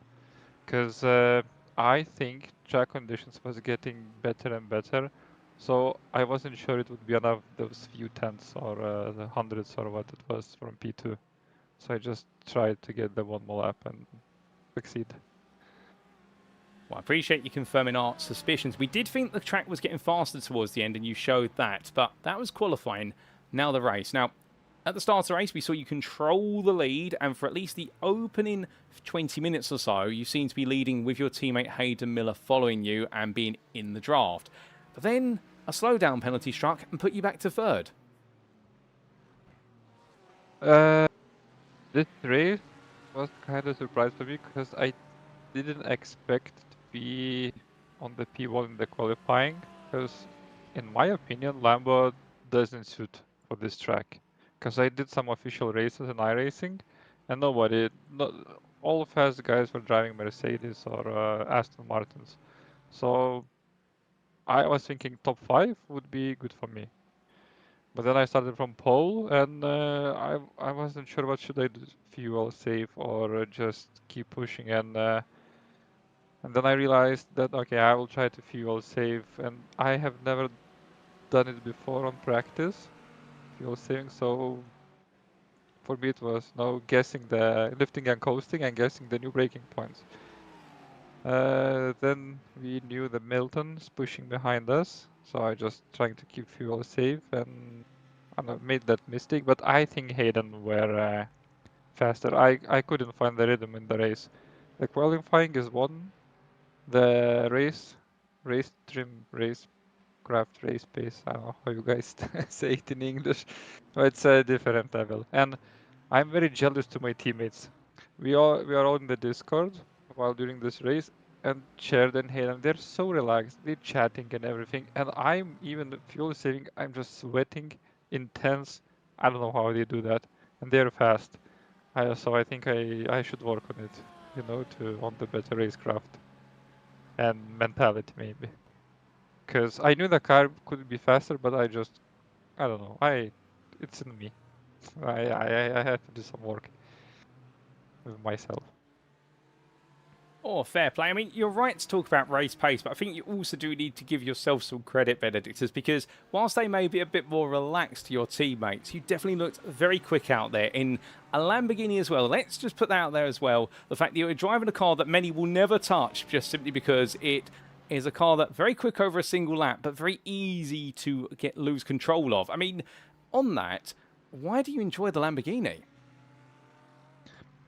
That's a good question. Actually, the whole career in SimRacing, I was driving front engine cars. And when I decided to join this league, I knew I just need to pick up one car. And I don't know, I said to myself, I need to learn to drive mid-engine car. I need to change something, because I lost a little bit of motivation for sim race, and I just wanted to do something which is completely different what I did in the last few years. And I tested a few cars, took Lamborghini. Oh, okay, I'll take that, I thought, and that's the story. But I know next season I'm not gonna drive that car. And yeah, I already also decided myself that I'm not gonna attend next season in this league. I really like this league. A very good league, the best I have tried in my sim racing experience, but because of personal things in life, I'm gonna skip next season. I hope I will come back after the summer, so secure top 5 in standings would be amazing. Oh, fair play. And, well, whilst we appreciate the heads up there, it would be sad that we don't get to see you on the grid in Season 12. We'd definitely love to see you chase that dream and try and accomplish what will be that top 5 in the elite standings before this season concludes. But, of course, we've got 2 rounds remaining. Next up is Mazzano with the risk of wet weather. How are you feeling for it? I hope it's gonna be the same story like in Virginia. Virginia was wet, It was completely new track for me. I never driven in that track. Same here again. Misano, I've never driven in this track before, and it's gonna be wet. Virginia, I took P2, so no expectations. Of course, I will practice. I will do my best again. But we'll see. Like I said before, I don't like to predict anything. Just time will show. Oh, that's absolutely fair approach to have. Don't set yourself any expectations. Just put the practice in and see if you can deliver those results. I really like that approach. And just before we do get ready to let you go, is there anyone that you'd like to give a shout out or a mention to live on the broadcast? Yeah, to my teammates. They're amazing. Very enjoyable to race with them. Because, for example, Hayden, I knew I can fuel save. He's not gonna kill me or overtake me. He's doing his own things. We talk to each other. We respect each other. I love it. It's very good team spirit in Vulcan Motorsports. And of course to Sim Coach, my coach again, Marley. I've spent with him 2 hours yesterday. So I guess this poll goes to him. He was pushing me a lot in the few corners where I should have improved, and sometimes, you know, I just feel it's not possible, and he's just keep pushing me until I nail those corners. So yeah, thanks to him also. Oh, I'm sure your coach and also all your team will really appreciate the shout out. Benedictus, we'll leave it there. It's been an absolute pleasure to chat to you this evening. Congratulations on a brilliant pole lap and the runner-up spot in the elite class. A well-crafted podium today, no doubt about it. And we look forward to seeing you at Mazan in a week's time to see whether you can match up your results in the wet compared to VAR and make that top 5 in the championship a dream. But until then, have a great rest of your evening. Same to you. Goodbye. Well, ladies and gentlemen, what a lovely opportunity there to hear from our good colleague from Vulcan Motorsports 1, Benedictus Sinkevicius, and, well, hearing about his target firstly, which is because he won't be on the grid due to personal circumstances in Season 12, he wants to end this season before he does take that break by achieving a top 5, and with it bringing on home one of the elite trophies. And, well, he's definitely doing everything right so far, albeit difficulties earlier in the season, plus also having to bounce back from Bathurst last time out, and this was the way to do it. Although, what a story there. Firstly, confirming our suspicions that in qualifying the circuit got quicker towards the very end, or at least he found some pace out there, but also taking the setup that he had on the car when he wasn't doing too well in qualifying and just saying, right, get rid of that, we're going to put a setup that we built earlier in the week on the car and just roll with that. And suddenly, all the lap time arrived, he was able to dethrone Rhys Saunders in the overall pole, and then suddenly he also found another 2 tenths, almost another 2.5 tenths out there, and absolutely dominated the qualifying session with only 5 minutes left to go. And in the race, well, knowing and as much as he was huffing and puffing and putting all the exertion in the end, he didn't know quite where he would be in the race. He hadn't practiced for the scenario of leading it, so therefore fuel saving was a bit more challenging compared to that of his teammates, but he was able to save enough fuel and give himself the comfort in the end to bring on home that second place. Couldn't quite dethrone Hayden Miller from the win, but to be fair, that second place means a lot to him, and I suspect at Mazzano, if he's able to make it more opportunities on the podium there in Italy, we may just see that reality of a top 5 hit home come the end of the season. But with that, ladies and gents, that concludes all of our interviews for today. And so, with us leaving it there on the interviews, let's give you a recap of who we've spoken to. And as we can see, we've spoken to 3 drivers today across our 2 classes. Firstly, we came to your elite race winner and your overall winner of Hayden Miller from Vulcan Motorsports 2. We then made our way to the pro class and kept the theme of winners on theme because we spoke to none other than the pro class winner of Rhys Saunders for Altitude 3M Esports. And then we came to the runner-up overall and in the elite class of Benedictus Sinkevicius for Vulcan Motorsports 1. But of course, your pole sitter, that monster pole lap. Congratulations to all 3 of our drivers for their brilliant performances today. And as always, a big thank you to them for joining me in the interview room. But with that, ladies and gentlemen, it is now time for us to wrap up. Thank you very much for watching, and if you have enjoyed today's show, and perhaps you're sat there right now wanting to know how you can get on the grid at SimRacing International as we go throughout 2026, and there's never been a better time to be on the grid with us, well, of course, we do have a whole variety of series, and for all of this, all we need to do is join the official Discord invite link at the bottom of your screen. And if you do join the Discord, you can get yourself in pole position to join any one of the ongoing or upcoming series, including, of course, the current rendition of the Thursday GT3 Championship, which you've been tuning into today, and sign-ups are open for Season 12. And we'll talk more about that at the end of our final broadcast this season. And that, of course, runs on Thursday evenings with 120 drivers split across 2 splits. Alternatively, if you're a GT3 fanatic but you prefer weekend racing, we, of course, do have our Sunday GT3 Championship taken over from UK Sim Racing. We continue the theme of UKSR, but hosted here at SimRacing International, and that running every Sunday, and indeed 60 drivers on that grid across 3 classes. We also on Fridays, if you like GT cars but you want to go back in time to GTEs or the Grand Touring Endurance machines of 1999 through to 2023, well, we've got you covered because our inaugural season of the GT Championship is definitely still underway. It's got 2 rounds still to go, and rumour has it we are definitely thinking about Season 2. I can't say it's 100% confirmed, but nor can I deny that there are no thoughts about it, particularly the recent announcements as well in the iRacing 2026 Season 2 dev blog. But we'll talk more about that in the broadcast on a Friday and what that means. But of course, that's on Friday evenings, as is the series. But if you're looking for something far more casual, perhaps free to join, perhaps you just want to dip your toes into league racing, well, we do have our free to join practice league, which does run on Tuesdays, Wednesdays, and Saturdays. So there's never been a better time to get on the grid here at SimRacing International.